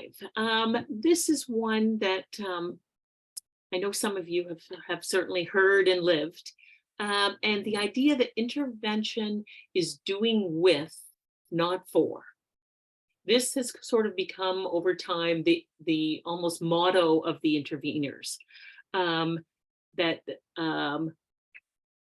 That the intervener is a part of doing with, okay? And that from a learning or an access perspective, when they're doing it with them, there is a learning component for the individual who's deafblind. There's a learning component in terms of maybe the development of skills. It's something that they're doing. There's also the whole concept around motivation, that sometimes it's just really motivating to have somebody else doing it with you. And sometimes they may not even realize what they're learning from somebody else doing it with them. It provides an opportunity even where an intervener could make a mistake doing something, and then is there providing a real life role model of other people make mistakes too. You know, so often I think we're in a mode of always trying to do the right thing, that we don't think about how does somebody who has little visual and auditory access to what's going on around them, how do they know that other people make mistakes? And it always reminds me of many years ago, working in a school, a residential school for students who were deafblind, and students not understanding that when staff weren't there, they were homesick. That was something that became evident one day, that students just assumed that when staff weren't there, they weren't there. But were they homesick? And students became really hesitant to come forth with when they weren't feeling well. And as a team, we all sat down and thought, how does that happen? Where's this coming from? And quickly realized that what kind of examples do they have in terms of people being sick, people not feeling well? Where have they ever experienced other people not feeling well. And in most cases, the answer was really no. They've experienced people not being there, but not other people not feeling well. It was information that they had never had access to. So not that we were suddenly going to, come to work sick necessarily, but we certainly could do some things in terms of sharing information that maybe I have a bit of a cold, or why I was away, or the idea that I'm feeling a bit tired today because I stayed up late watching TV last night and I shouldn't have done that, or just trying to give them more information about the world around them so that they develop a more complete concept. So when we're doing with, we're kind of sharing. We're sharing our thoughts. We're providing real life examples. We're companions. We're motivators. We're doing things with, and we're not always doing things with for the sake of skill development. And I'll give you an example then where I had students who were quite young at one point in time, and they were in residence during the school week. And I remember once a new student came in, and their parents came in to visit in those first few weeks. And we were in the residence, and with the student, I was helping the student to pull up the blankets and to put their pillow in place on their bed. Not at, that young age necessarily to develop their skills. This was a fairly small in stature student as well. So not that I was expecting that they would be pulling up all these blankets or even lifting up this pillow and putting it in the spot, but so they were aware of how these blankets get smoothed out again. And how does that pillow get back up to the top of the bed? So it was more a way of providing information that we were doing it with them than it was about skill development. Information that later on, at some point in time, this will turn into some skill development. But right now, I just want you to know how this happens, and that you don't just leave here, go off to the classroom setting, and the good fairy fixes this bed while you're gone. Okay, in the same way, sometimes the doing with is an opportunity to share alternatives that the student might not engage in themselves, but that because they don't know about or have never done. I'm thinking about an intervener in a cafeteria setting who is eating something different from what the student chooses. Okay, it's an opportunity to share. What do you have? What did you pick for lunch? What did I pick for lunch? Oh, we have different things. Oh, I like this. Do you like this? Have you ever tried this?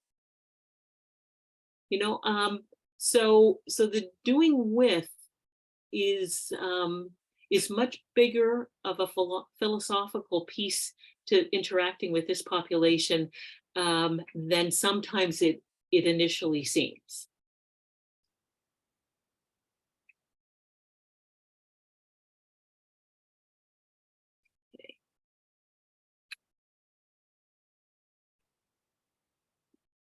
Okay, number 6, this is key. No assumptions should be made regarding the abilities of an individual with deafblindness. Okay, sometimes it's really easy for us to, again, assume, and typically, given the opportunity, we are usually pleasantly surprised. And this goes back a little bit to the whole idea that that their abilities may need to be developed, or maybe their abilities are there. They just need an opportunity or a reason to demonstrate them. Or maybe their abilities are there, but you're not yet a trusted person that they feel they can demonstrate them with. So we want to be really careful about making assumptions. And again, I think this is one where across the board in the area of disabilities, we've come a long way.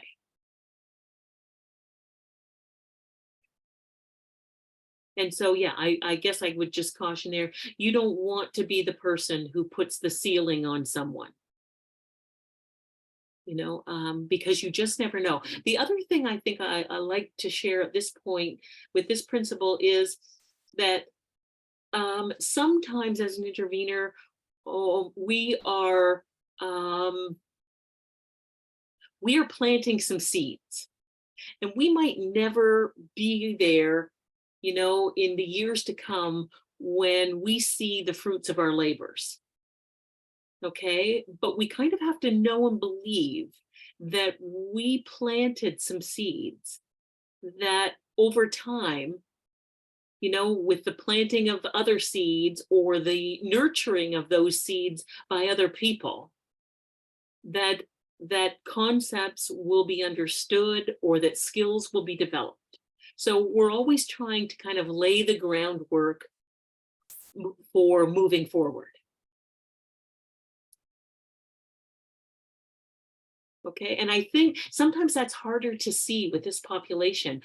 I suspect that, that kindergarten teachers of 5-year-olds or 4-year-olds recognize that they're planting seeds that will develop into, language and reading and understanding going forward.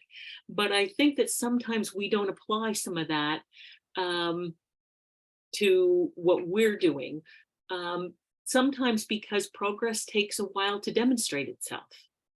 And part of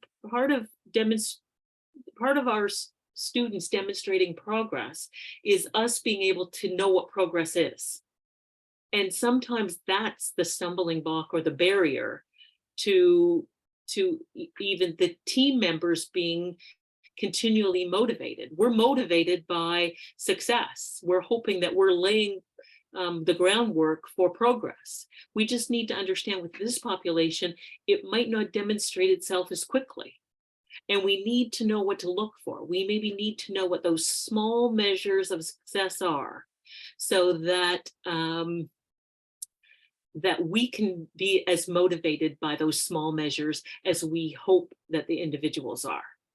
And we need to know that hopefully there'll be a group of people or the next team that will continue that that work that will result in greater understanding and skill development. We also need to think about that this is a population who's often dealing with a lot. And again, it isn't always evident.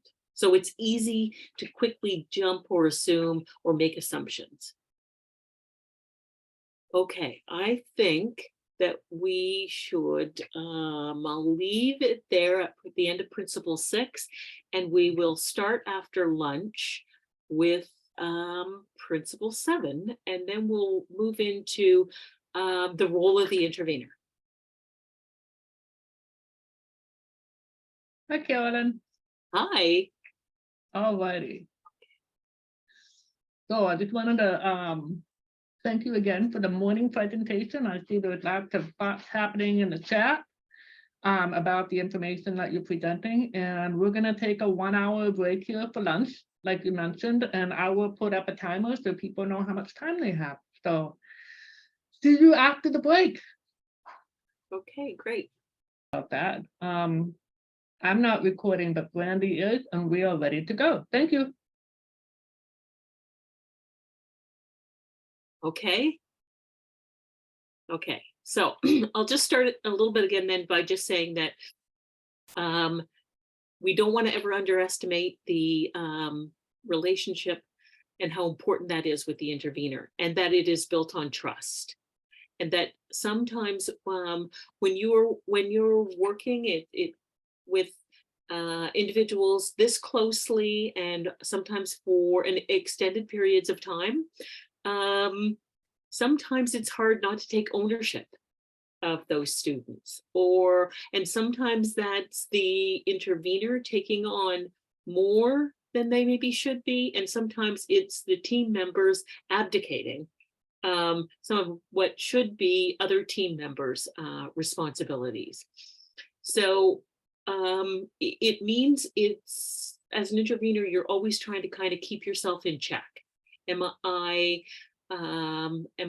ensuring that this is a professional relationship? Am I ensuring that I'm sort of building trust by the strategies that I use and the way that I approach things?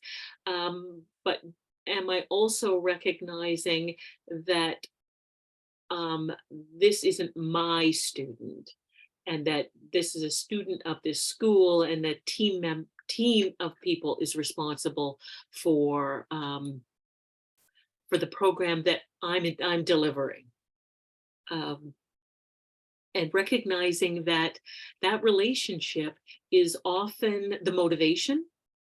You know, sometimes it is the intervener and the way that they approach things and a positive attitude that motivates the student to want to participate. And at some point in time, what we hope is that what we want to see happen is that the student develops internal motivations. And so the intervener's kind of role in motivation, you know, goes like this, so that they may be more involved in motivating the student earlier on, but that the student then develops interests, realizes things that can be fun, develops other relationships, and finds those things motivating, finds basically the activities that they're engaged in motivating in and of themselves, not only the intervener. But we certainly recognize that in the beginning, the intervener is often, and the relationship that they have is part of the motivation, especially part of the motivation for the student to want to reach outside of their comfort zone. And, you know, part of the importance of this relationship is why we're looking for some consistency with the intervener. Okay, and not that interveners have to remain with a student for, you know, 5 years, or the duration of their education. The same person, I mean, but that the relationship certainly can evolve to other people. Okay. And obviously that evolving, it makes it more challenging to develop a relationship if the interveners, if it's a group of interveners, if interveners are switching up every, you know, hour on the hour kind of thing, it certainly makes it more challenging. Okay. The 8th principle is that the process of intervention must always provide the individual who's deafblind with the information required for anticipation, motivation, communication, and confirmation. And I talked about these this morning because these are 4 of the primary areas that are impacted by deafblindness. It makes perfect sense that they would be a part of the principles that we're looking to address those. And they will also become a part of the role of the intervener.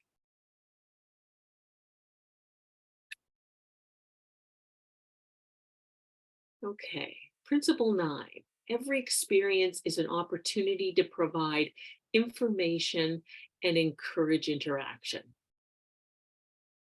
Okay, when we think about no matter where we look or what we're listening to, we are gathering information and likely learning from that, or gaining awareness of something, or enjoying something. And so it makes sense that we would want to see individuals who are deafblind have those same kinds of opportunities, that their experiences provide them with information, and that might be information that they can gather on their own from their experiences, knowing that that is a little bit more limited than the experiences with the people who are interacting with them.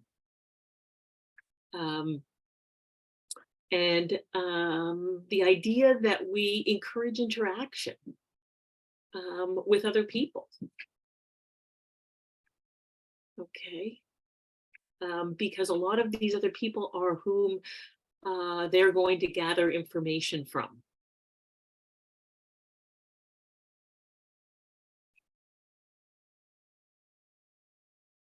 Okay, and usually I preface some of these principles by saying that a couple of these seem like sort of a no-brainer, really. And this is one of them, that the focus of the intervention should always be on the needs of the individual who's deafblind. But in a busy workplace with lots of different demands, sometimes it's hard to focus on what we really should be focusing on, which is the needs of the individual who's deafblind. So this is just to sort of remind people that the principles recognize that the person who's deafblind should be your focus. And interestingly enough, it never ceases to amaze me how many individuals know when interveners are distracted, either by what's going on in their environment, or distracted by their phones, or distracted by just their own thoughts. So we shouldn't assume that because people are have significant vision and hearing loss, that they aren't aware of some of those things. They can tell when the rhythm has been broken. I worked for many years as a consultant in schools, and I would often try to be really cognizant of the fact that when I was there to visit with the intervener and the classroom teacher and the student, that it changed the pace of things. It made it more distracting for everyone to have somebody else there, and it often was evident that the students recognized that the pace or the attention they were getting, or that something was just not typical. So it's an ongoing challenge for us to keep focused on the individual who's deafblind. Okay, and the last principle was one that was added a number of years ago, but wasn't part of the initial 10. And it's just been kind of interesting as we've grown as a field, as we've grown as service delivery organizations in the field of intervention and interveners, that we recognize as the field has grown just how much there is to learn. This is somewhat of a newer field, although I say that, but it's kind of approaching probably 45 or in between 45 and 50 years. But for the longest time, we just kind of assumed that anyone can do this, and didn't really recognize, I think, that it's not intuitive, and that learning does need to happen, very specific training. And of course, as time has evolved and more research in various areas has come to light, we recognize just how much there is to learn. And that's not all things that either can or that we want to be sort of learn on the job, that like it once was. You know, when we didn't have a lot of formalized education in this field, we had no choice but to learn on the job. And we probably made a lot of errors back then. But hopefully we learned from them, and that the services and that the training that people receive today is significantly more extensive, more available. And so we added this so that people looking into interveners and intervention would recognize that we do believe that we need specific training and that interveners have specific skills and specific knowledge that really is effective in providing information and helping people understand it and develop communication concepts and skills. So that I think it's an important one, and certainly I think is well recognized in the state of Minnesota, because you've been involved in pretty comprehensive training for a lot of years now. So kudos to all of you.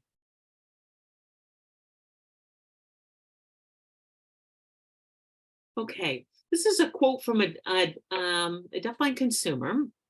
Okay, and he said some years ago, and it just always stuck with me, that without intervention, it would be like being deafblind again. And this is somebody who is deafblind, but who for probably, I believe, the first 17 years of his life was sighted and hearing. And like Helen Keller, became deafblind within a couple of days as a result of meningitis. And I've always felt that his saying this was the biggest tribute that he could possibly give to the interveners with whom he works, because they clearly have brought information and the environment to him in a way that he really does not feel like he's deafblind. So I think that that's a real tribute, and something that I hope that all interveners kind of aspire to.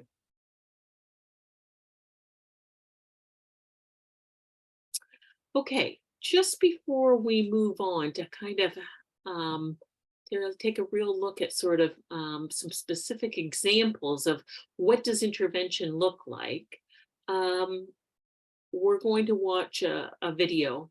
I think it's 3 or 4 minutes, of a variety of different clips of interveners working with students who are deafblind.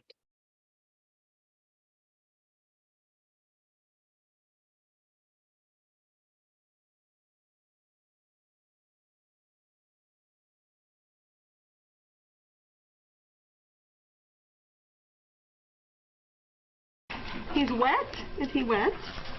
That's his foot. That's his foot. His leg. What's in his leg? Yeah, he's got funny toes. Those are his toes. You feel his toes? Yeah. It's okay. It's all right, Ducky. Is he gonna nibble your fingers? Put your fingers out. Will he nibble your fingers? Oh, look, they are scared. The ducks are scared. We get them? We get what? Come here, let's turn it.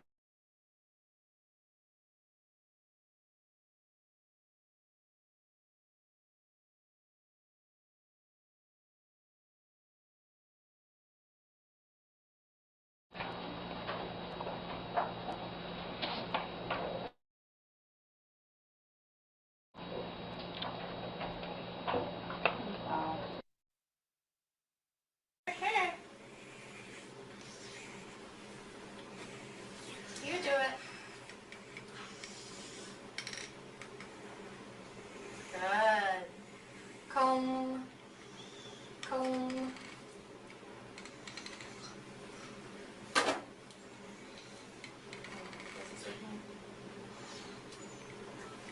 Comb. You do it. Lauren's turn. You comb.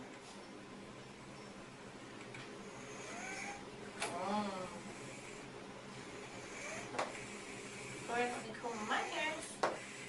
Comb. Comb.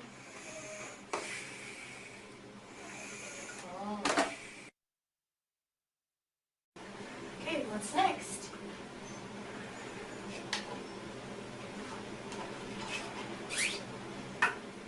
We're gonna brush, brush, brush.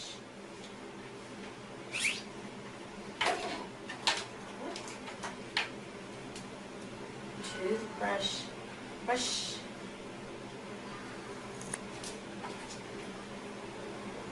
And toothpaste.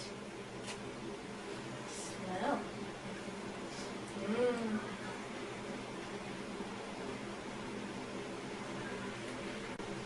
Let's brush our teeth. What are we graphing on our first line? Right here. What is this?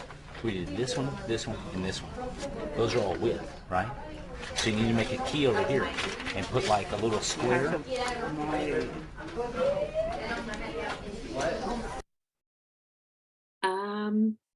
Okay, so what we have here is a little chart here that we're going to work with in 3 different scenarios.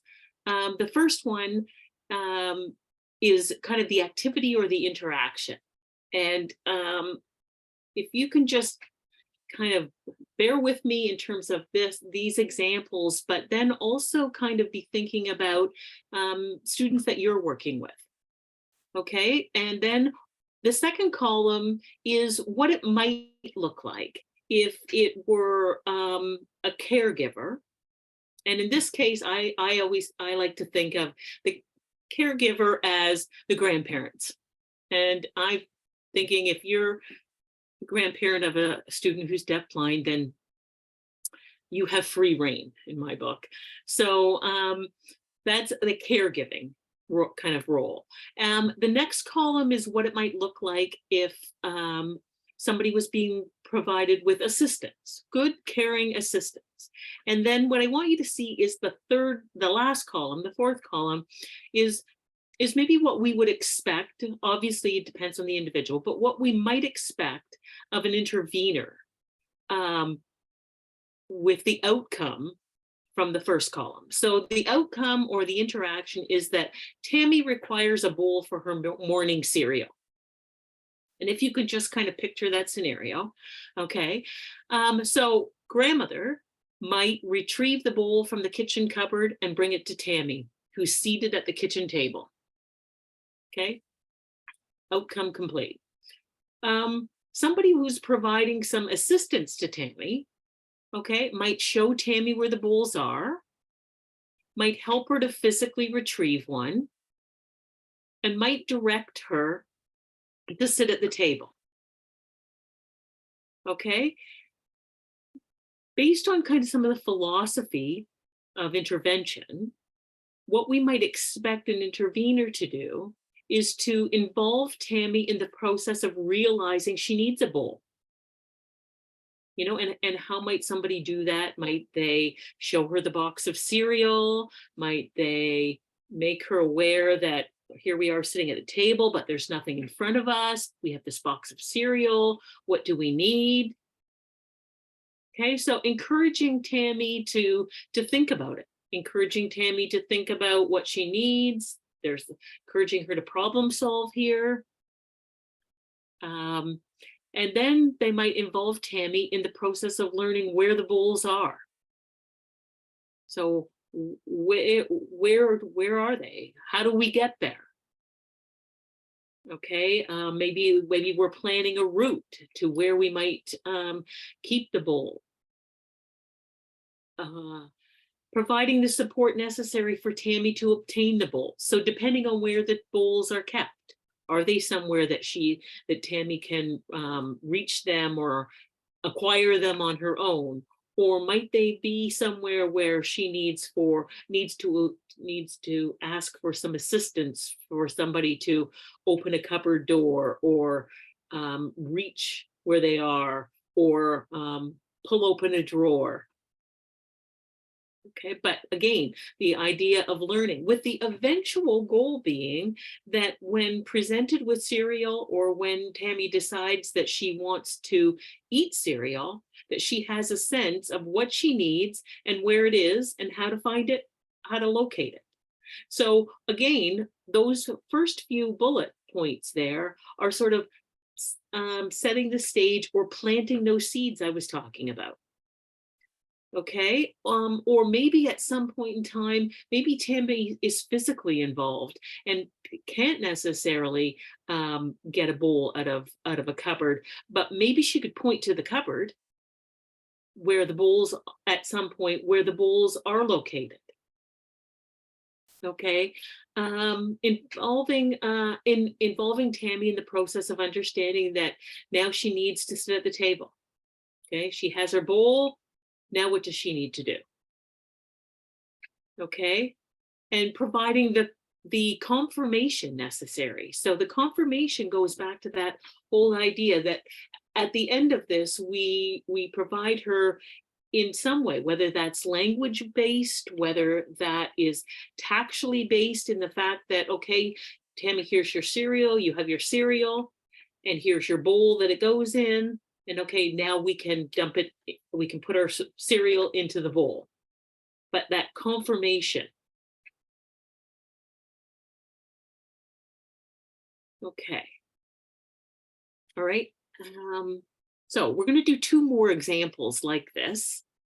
Okay, just that hopefully by the end of this, people are kind of seeing some of the difference here. in various ways of kind of addressing this same activity or interaction. Okay, Megan needs to take her swimsuit to her swimming class. Okay, so the caregiving portion of this might retrieve the swimsuit from a hook in Megan's locker, put it in a bag that's attached to the back of Megan's wheelchair. Okay, and off they head to the pool. Okay, someone in more of an assistance role who is making an effort to engage Megan in part of this process, okay, might tell or inform Megan that she has a swim class and needs her swimsuit. Takes Megan to her locker, shows her where the swimsuit is hanging in the locker, physically assists her to retrieve it, and puts it in a bag that's attached to the back of Megan's wheelchair. Okay, and off they head to the pool. Okay.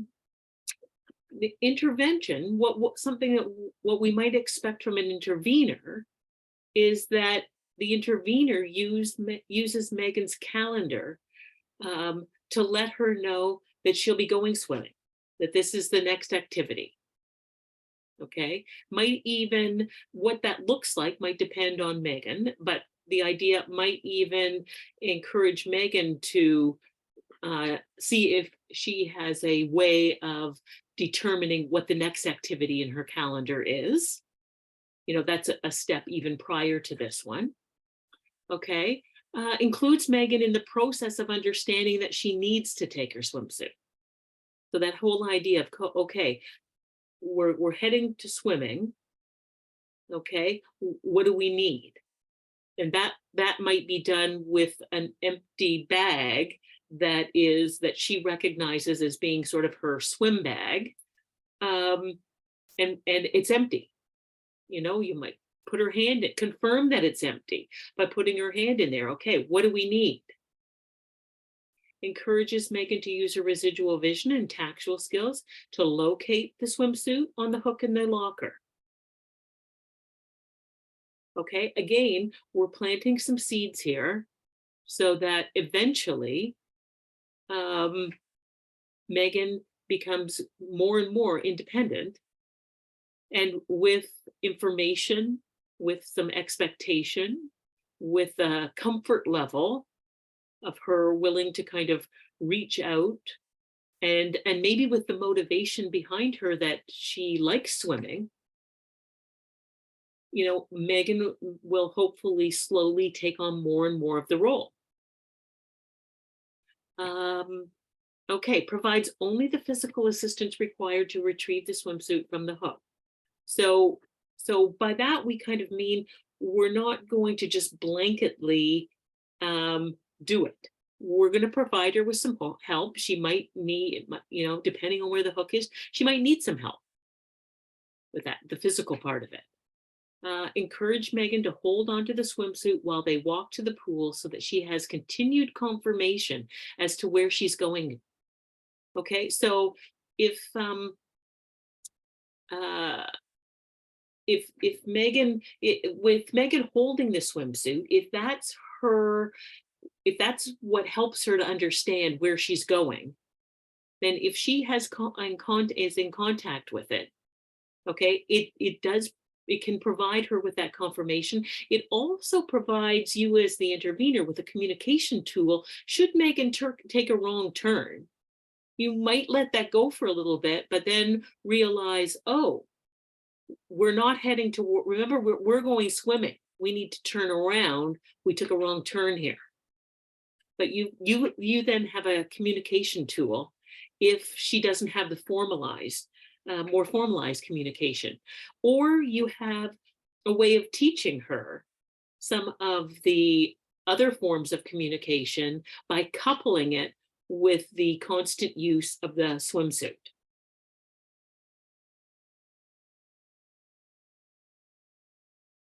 Okay, and here's our last example of what this might look like in different formats. Okay, Jason needs to get from one classroom to another in his high school. Okay, that's our activity or interaction. Okay, so a caregiver might push Jason quickly in his wheelchair to save time. He might leave the class 5 minutes early to avoid the crowds in the hallway. Okay, somebody providing assistance but looking to engage Jason in more of this process might tell Jason it's time to go to his next class. Might allow Jason to wheel his chair unless he just doesn't want to that day.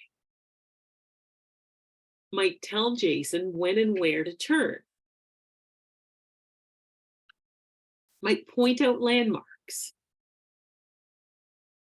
It might leave the class 10 or 15 minutes early to avoid the crowded hallway because it takes more time when Jason wheels his own chair. Okay. All right. Something we might expect from the intervener. With the guidance of an orientation and mobility instructor, helps Jason to learn the route. Okay. Includes Jason in the process of understanding the importance of wheeling his own chair since he is able, and building up his endurance where necessary. So we're empathetic to the fact that it's work to do that, but also that he has the ability, and we're looking to kind of build his endurance to do more of that. Okay, practices the route when the halls are empty, allowing Jason to use his residual vision to find landmarks and problem solve should he make a wrong turn. Okay, and knowing that mobility and moving through space are going to be lifelong skills that Jason's going to need. That's time well spent. Okay, uses Jason's calendar system to let him know when it's time to leave a class and which class is next. And again, that calendar system could have any number of a variety of different formats. Okay, leaves the class at the same time his peers do.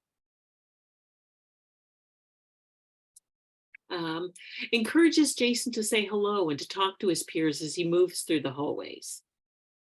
Okay. Peer interaction, because certainly in terms of sharing information and socialization, we want to build on that for Jason.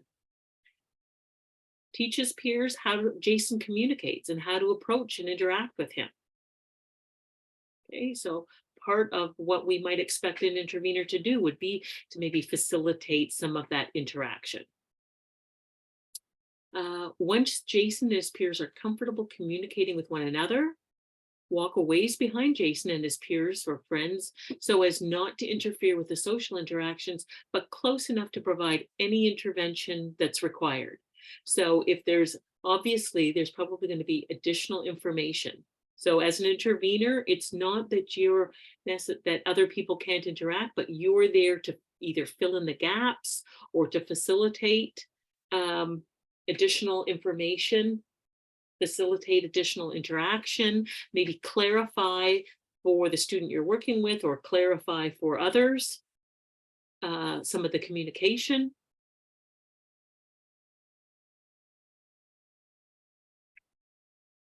Okay. All right. I just hope that helps people to see that we're with the intervention piece and the intervener's role, we're always trying to expand beyond. It's the idea that we don't ever want to sort of just get comfortable with the status quo, that we're looking to, okay, the individual is demonstrating that they understand this because they're doing this. Okay, where do we go from here? How can we keep moving? Okay. Okay, just before we look at the role of the intervener, we're going to do another poll here.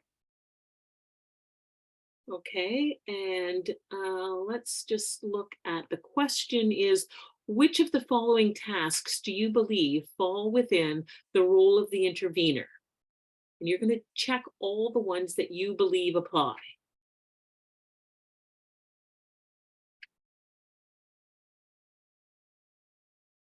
Okay. And I know probably the way I phrase these may also be up for interpretation.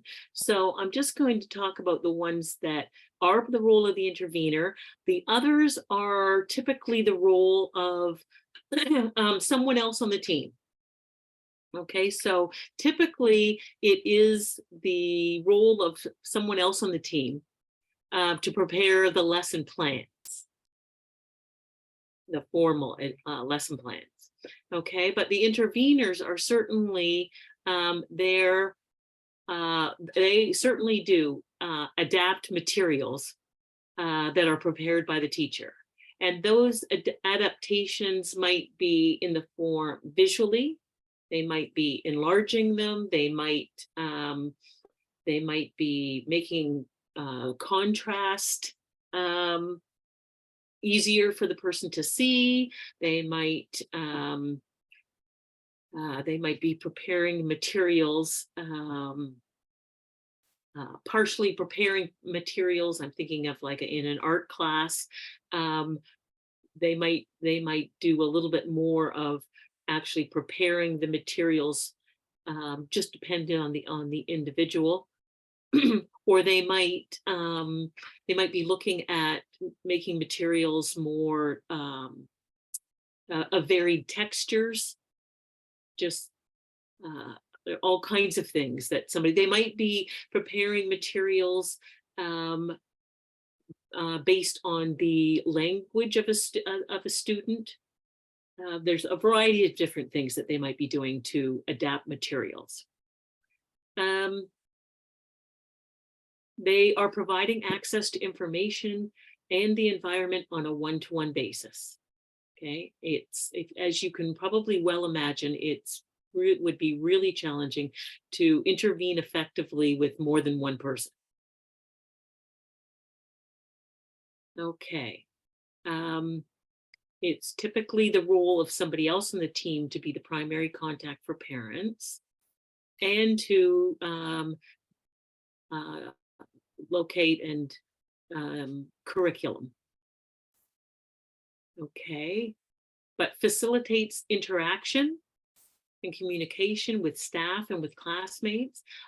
Again, some of the communication methods may be completely foreign to other teachers or therapists or classmates. And so there is typically a learning curve there for some of these other people to learn some of these methods or to interpret the expressive communication of the student. Okay.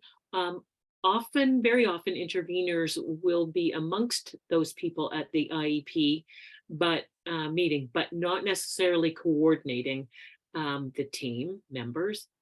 And the term implements lesson plans and activities planned by the licensed staff.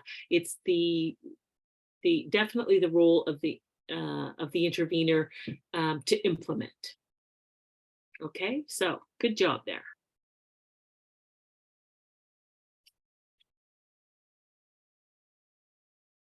Okay. So let's look in broad terms what the role of the intervener is.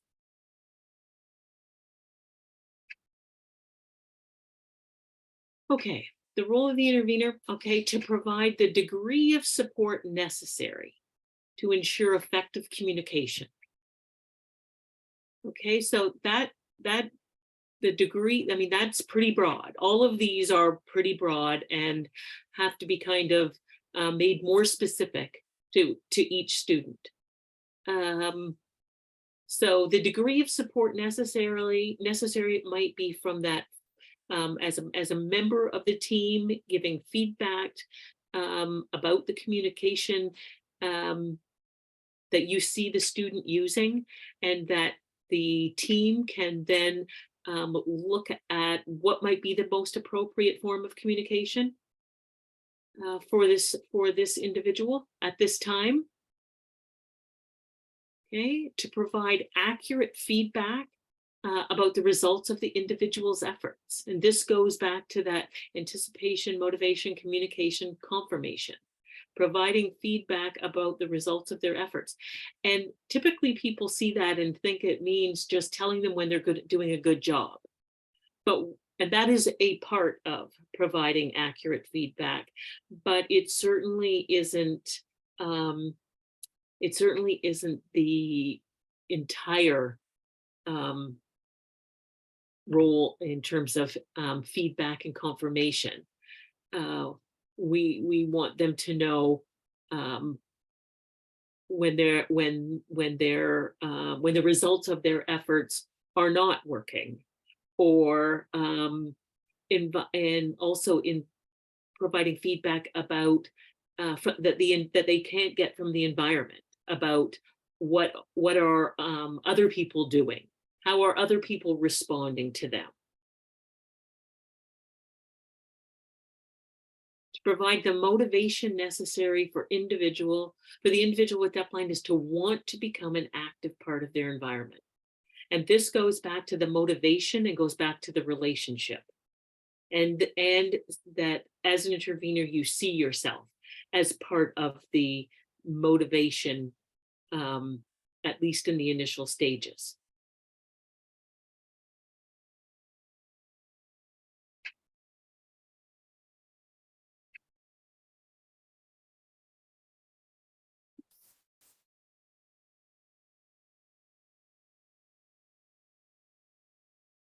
Okay. To provide accurate feedback about the results of the individual's efforts. Did I just say that? Wait. Okay. Accurate feedback about the results of the individual's effort, to provide the support and reassurance that the sighted hearing individual receives from his environment.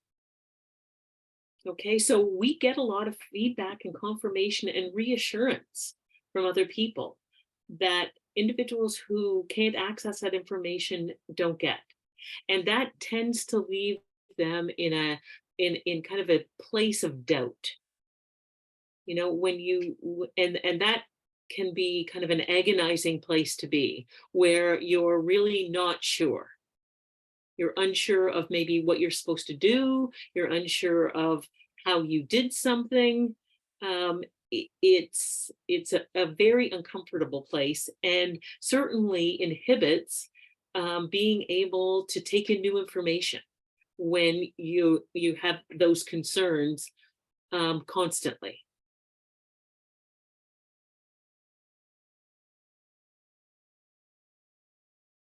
Okay, and along that line also might be if you're working with a student who has residual vision and hearing, they may be able to access some of that feedback from their environment, but they just may not necessarily know how or what it is.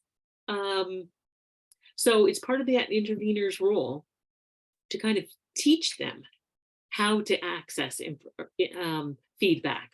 What does it mean when when maybe some of those more subtle things are happening in the environment, or people's facial expression? What do those things mean? That's a lot of how we get our feedback from other people.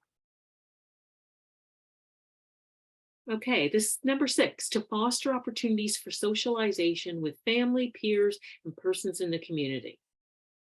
Okay, in this case, we're talking about typically the education community.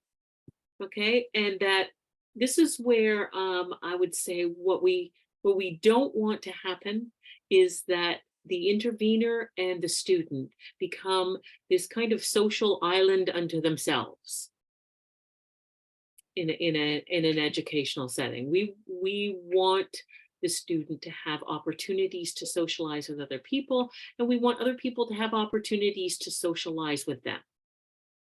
So some of that, obviously, it's more challenging to socialize with people whose communication system is different from your own. You know, it's challenging to socialize with people in a country you're visiting where they don't speak the language you do. Okay, so so some of that can be fostered or facilitated by the intervener. I've seen lots of cases where interveners have set up opportunities for other students or staff to learn the communication system. I think it's interesting how fascinating other students find particularly the sign language or the use of tangible symbols. And I've been in settings where when other students understood the kind of purpose of the systems that were kind of new to them, that when if you're using objects or pictures, that they've come up with some really creative ideas for using some of those communication systems, or for even helping to develop some of them. Those of you who are working with students and have a communication system set up, especially if it's something outside of the typical, like the use of tangible symbols, you know that creativity and kind of understanding the student and what's meaningful to them is a big part of being able to set up an effective tangible symbol system for a student. And it never ceases to amaze me how creative other students can be when they understand what the purpose of the system is. So certainly we want to see interveners seeing themselves as part of creating opportunities for socialization outside of just the interaction between the intervener and the student who's deafblind. That's most definitely a part of the role. And and taking pride in the fact that the more individuals who can interact with the student, the better the job you're doing in facilitating that.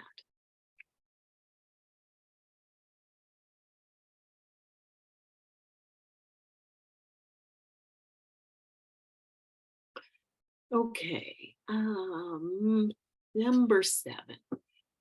To ensure that every experience is an opportunity for conceptual growth and skill acquisition. And that this comes up a lot in the idea that we have on one hand really the luxury of working one-on-one with someone. So we have opportunity to really take on a role that is kind of constant, and it can be exhausting for the intervener, because you definitely have to be on all the time. But thinking about how many things there are for our students to learn, and how many experiences we want them to have, and how much information we want them to access and understand, it can be a little bit of an overwhelming experience, just thinking about all of that.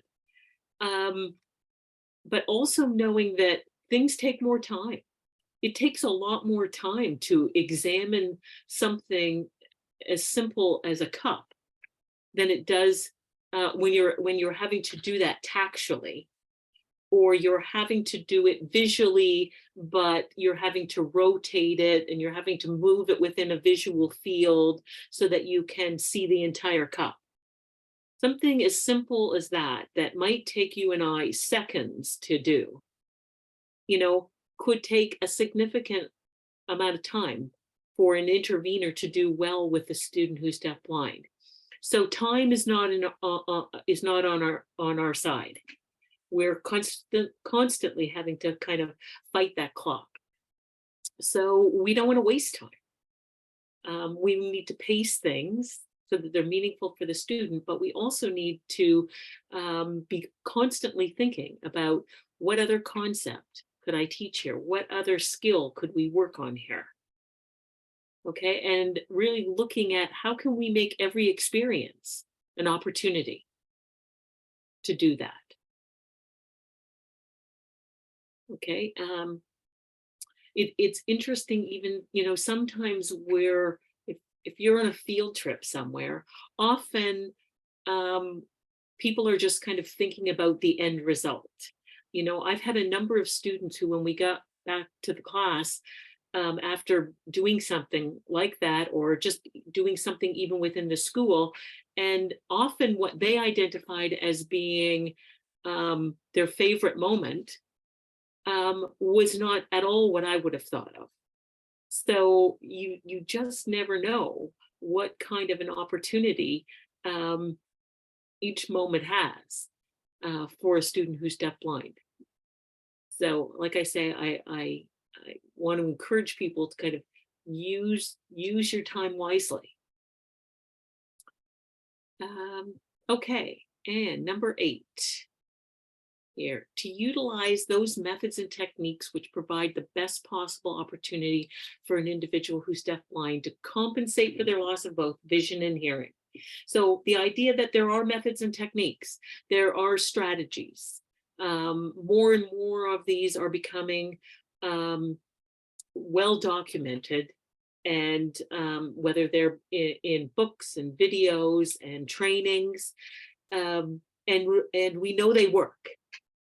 And I always have to chuckle when I think about this one, and that they do work, in the number of times that I've had students who graduated from the program that I used to teach in, and then would contact me after, or who I would see in the field, and who were so excited about the progress a student was making, and excited to let me know it works.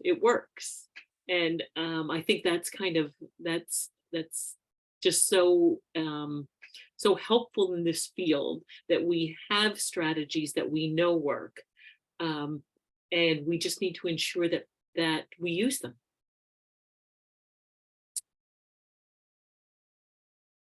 Okay. All right. We'll take a break after. I just want to go over this. These were 3 pictures of students from Minnesota. And when I saw each of them, I thought how interesting this is, that each of these pictures involves a horse to some degree. And yet, when I think about each of these students and their experience in each of these pictures, with the horse in that picture, I think about how different their conceptual understanding might be. Partly because each of them is their own unique person, but based on the experiences that they're having there.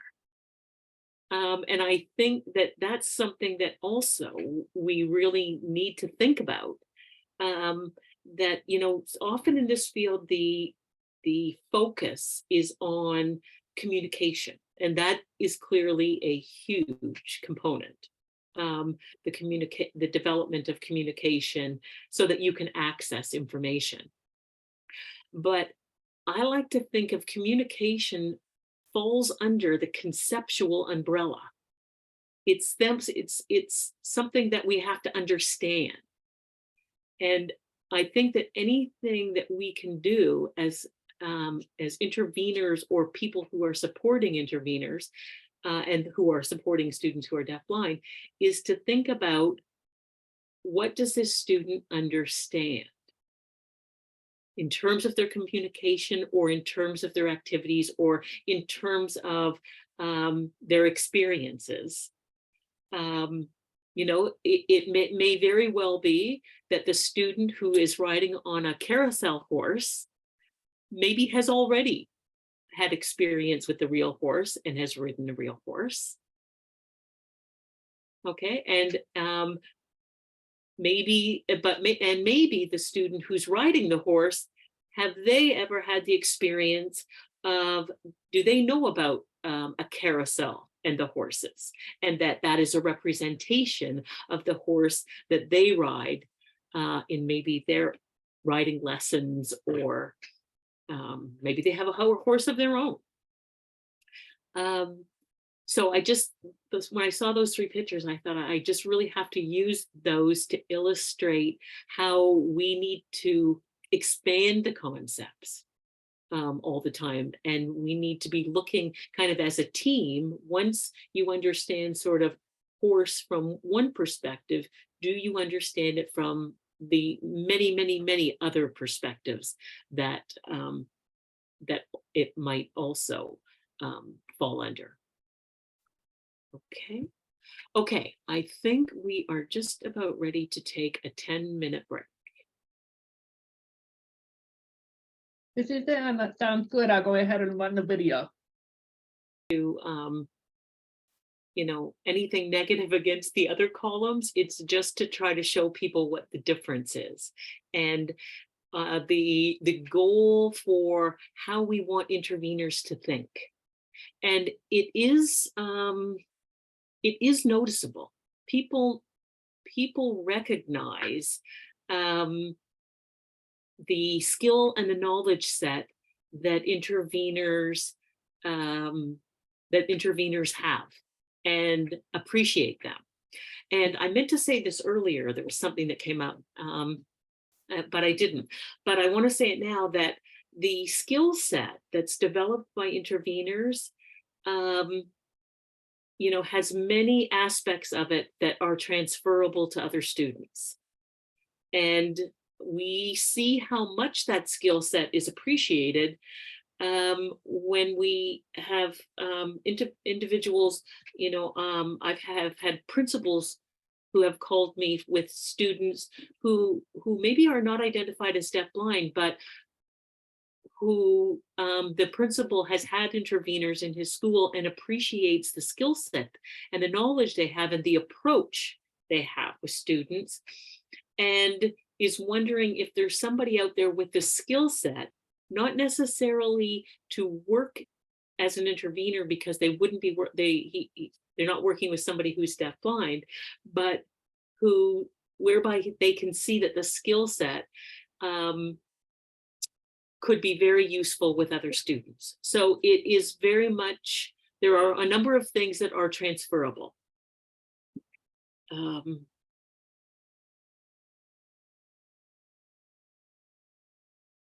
Okay. Okay, more hands-on than interpreter, yes.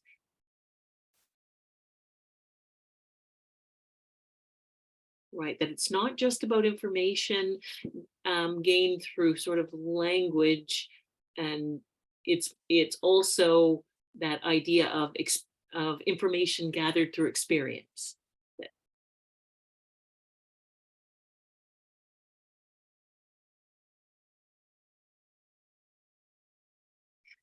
Yeah, the Megan, your comment about have them having learned skills to support one specific student is very well taken, and certainly interveners who become very skilled in the needs of one student. You know, if you move to another student, then you may the philosophy is transferable, but what it looks like might be somewhat different. So you're still going to be seen, you know, want to see yourself as kind of the eyes and the ears. You're still want to see yourself as access. But with a student, for example, who is not mobile, with more multiple needs, using tangible symbols, you're doing those things in one way. And if you then are intervening with another student who is mobile and maybe an academic student, philosophically what you're doing is still the same, but what it looks like is different. Okay, so it can seem like an entirely different job sometimes, moving from one student to the other, and you should expect that you are going to have a learning curve. No matter how different or similar they might appear, there will be a new learning curve.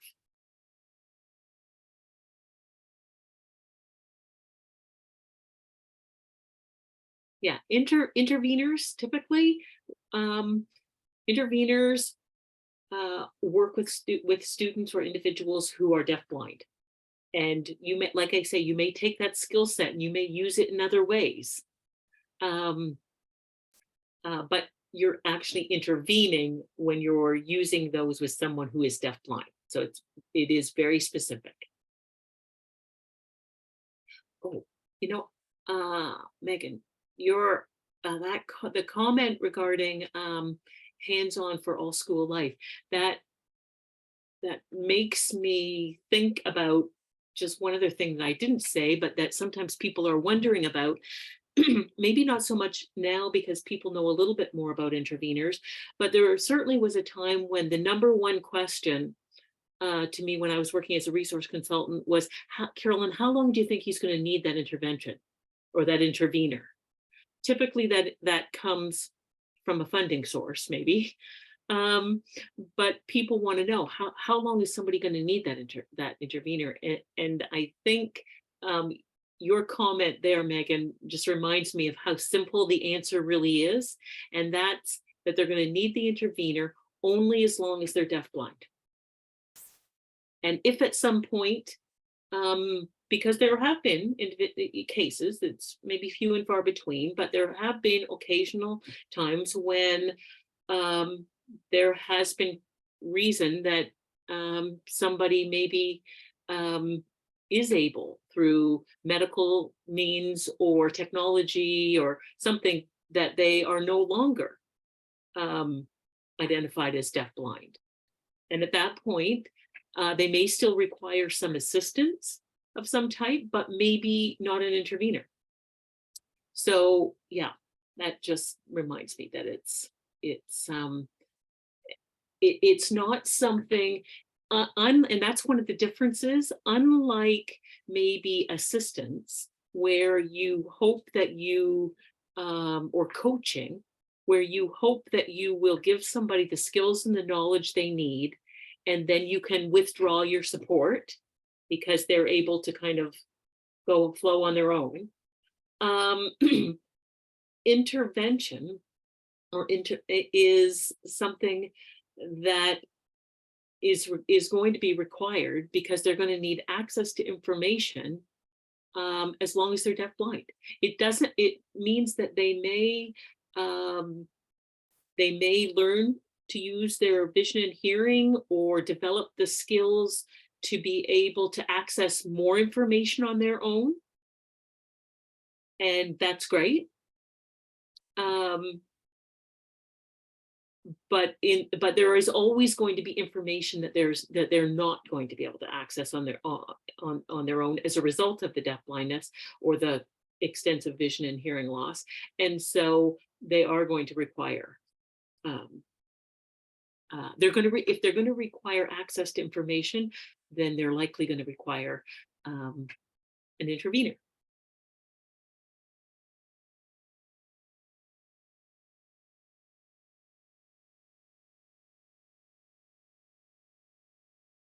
Right, that relationship, this relationship with any student is important, but it probably is a little bit more extensive with someone who is deafblind.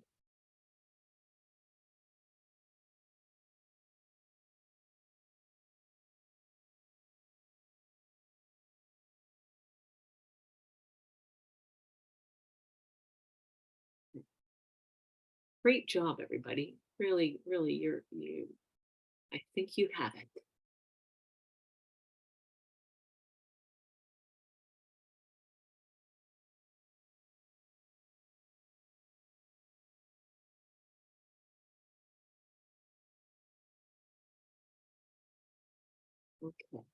Okay, I think that's great.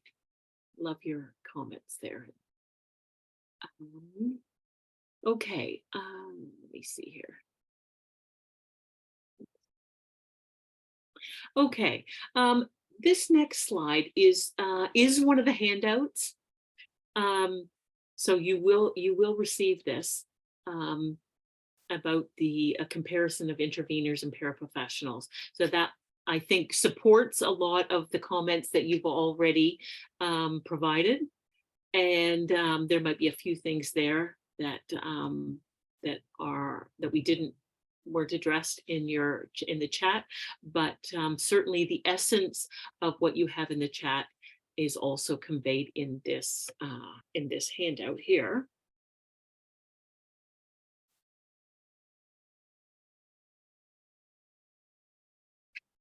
Okay, and I think here, I'm just wondering, we have just a few extra minutes here. I'm just wondering if there is any burning question from anybody just before I do our last little chat exercise. And if there is, if you want to put it in the chat there. And also there was a question that I saw, I think at lunch, somebody asking just about if you're working with a student that can't eat an apple, how do you give real life experiences? And it just reminded me that sometimes the team needs to make decisions. This is where I kind of go back to the reality of this is that everything takes a lot more time in terms of accessing information for this group. And so I kind of like to think of it as sometimes the team has to make some hard decisions around what will be a part of the curriculum.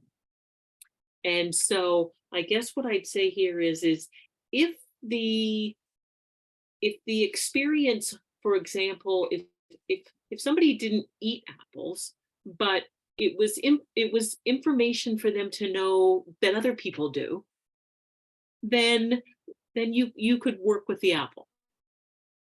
But if sometimes the things that are appropriate for things that other students in the class either can't be demonstrated in an experiential way, or are conceptually farther along in the spectrum and the student doesn't have some of the prerequisite knowledge to be able to make use of that. So sometimes that's when I think I go back to the team and have a team discussion around what kinds of things are we going to include in this student's curriculum that would be the most meaningful for them and that could be presented to them in a format that they could access. And because that in and of itself is so broad, you know, some students will be very experientially based, and that's one of the few ways that they can gather information. So a huge portion of their program or curriculum will probably evolve around things that can be presented experientially. Other students will have more abstract and formal ways to communicate, and therefore, and maybe more abstract concepts, and therefore their curriculum will look very, very different. I think the key is that it's meaningful and accessible not just from a communicative perspective, but from a conceptually understanding perspective. I hope that makes sense. Okay. Oh,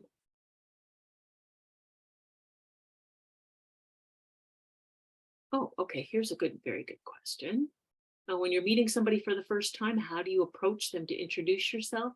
What are some general things that you can do to start to build that trust relationship when you're starting out as a stranger to them? I'll be working with someone this year. Okay,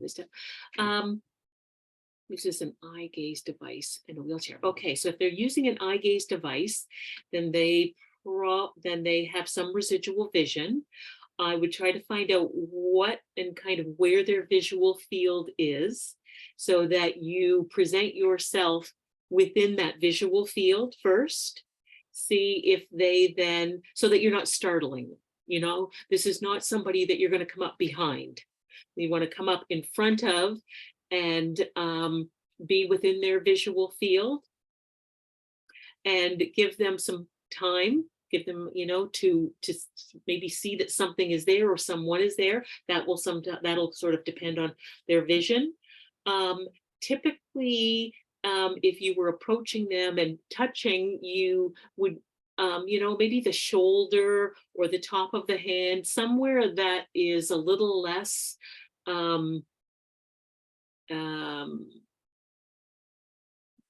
sorry, I've lost the terminology I'm thinking of. Somewhere that isn't so intrusive. Okay. Again, especially if they don't visually or didn't have the vision to note that you were there. I think ensuring that you're engaging and available in their presence, you know, that they feel that you're available. Having a name sign or something, some sort of a cue that you could let them, that's maybe a little bit unique to you, so that you can repeat that a few times so that they start to recognize you, become sort of familiar at first to them. Are all ways of not only interacting, but also gaining their trust.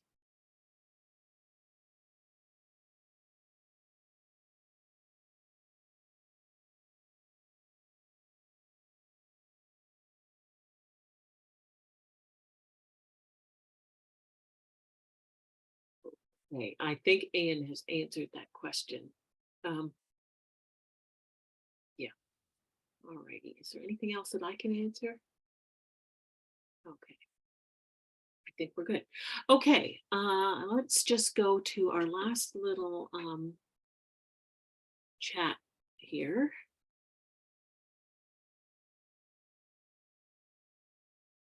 Okay, I did want to mention too that one of the handouts will be all of the principles on one sheet and all another sheet with all of the role of the intervener, just so that you have it all there in a very succinct format. Okay, so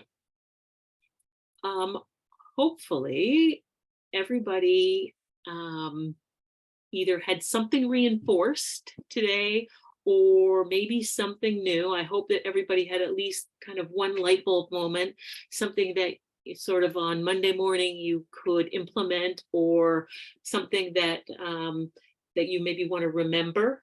So I'd just ask that if people could put in the chat, just share one thing that you learned or that was reinforced today that you want to implement directly, if you work directly, or that you want to remember in order to better support a student with deafblindness, an intervener, a family member, or a related professional.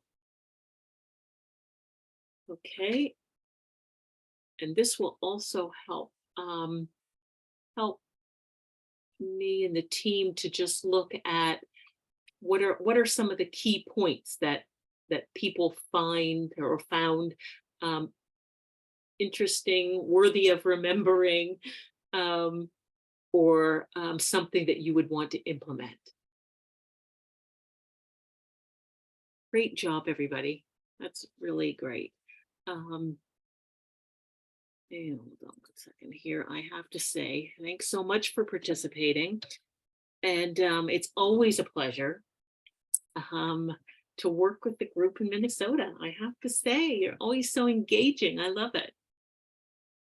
Well, we're very fortunate to have you here too, Carolyn. So thank you very much for your presentation and for the rich information that you always share with us. So I'm going to go ahead and we're going to be ending a little bit early, but unless you have any questions that you want to ask, I'm going to go ahead and share the SurveyMonkey link in the chat. But then I also have made note that we will also be sending out the SurveyMonkey link in an email to you all, along with the Google folder that has the links. Just before I do that, I do want to make a note, and I want to share my screen. Let's see here. This is a new resource that I wanted to share with you all. It is something that one of the districts around in central Minnesota was requesting the clarification between the district health staff or a contracted nurse with the intervener, because many of our students who are deafblind, who have combined hearing and vision loss, also have other health-related needs and challenges. And so this is a document that you can find, actually, it's on our website. And that's what I had noted before. I just want to show you where the website is. This is the home page. If you are wondering about weekend intervener training, this is the flyer. If you are a new intervener and you're not sure if you've been, if your spot has been on hold with us, you can check with your special education director and find out if they've contacted us for that. And then if you want more information about interveners, you can go to the intervener tab. This is the principle that Carolyn just taught today, do with and not for. But I also want to draw attention to the resources for interveners. And the one that I just showed you with the clarification of roles, but the other is comparing interveners and paraprofessionals. I'll be sending out a PDF copy for you, but you can also find it here on the website. And then if you're curious about what parents think about interveners, we also have this from the National Center on Deafblindness. You can watch some of the interviews from parents and just to get their perspective. And Then with that, I am going to go ahead and share the link for a SurveyMonkey right here in the chat. I'll drop it in the chat here.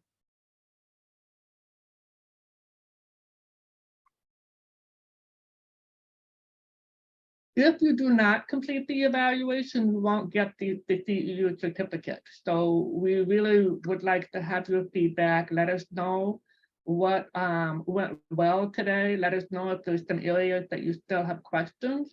Again, I want to emphasize that if your team has any questions, if you do not have someone on your team that understands deafblindness, please feel free to reach out to us, because we provide free technical assistance, which means support, which means workshops. The only thing that is not free is our weekend intervener training. And so for that purpose, you would have to go through your special education director to get approval. Otherwise, please feel free to reach out to us. We are not an assistance and compliance organization. We are not an advocacy organization. Our role is to provide support. If you are a family member, or if you are a teacher and you know of a family that needs some connection and support, please reach out to Brandy. She is our family engagement coordinator. If you have general questions about the grant, or if you're just curious about the Minnesota DeafBlind Project overview, Deanna is a really good resource for that. So if you have any questions, I just have a question, someone who's living in New York. How do they answer the first question? I'd have to go in and change that and add a slot there, because originally this presentation is for Minnesotan people. So if you could be a little patient, I'll go in and do that after we end this webinar. So are there any other questions that you have? Oh, someone's in Canada, that's great. They followed you here, Carolyn.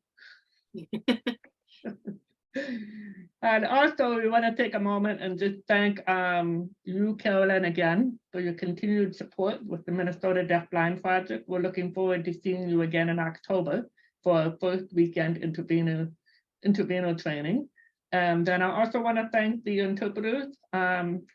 We know we contract with you, but it's summer, so we really appreciate you coming during the summer, as well as the code captioner. So any other questions or any other comments? A BRT as a profession.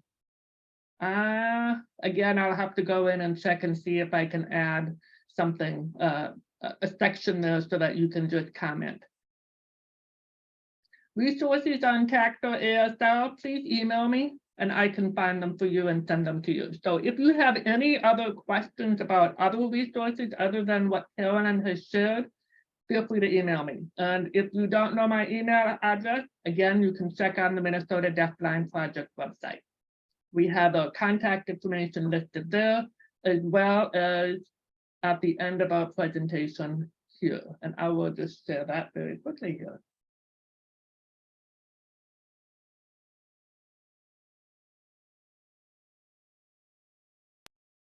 You can see our contact information is here. If you want to quickly copy that or put it in and then send me a quick email, you can do that. I also want to mention that we have a Facebook page and Instagram, and then also this is our website. So you'll be getting a copy of this PowerPoint as well as Carolyn's. Any other questions? If not, I think we'll go ahead and stop the recording here.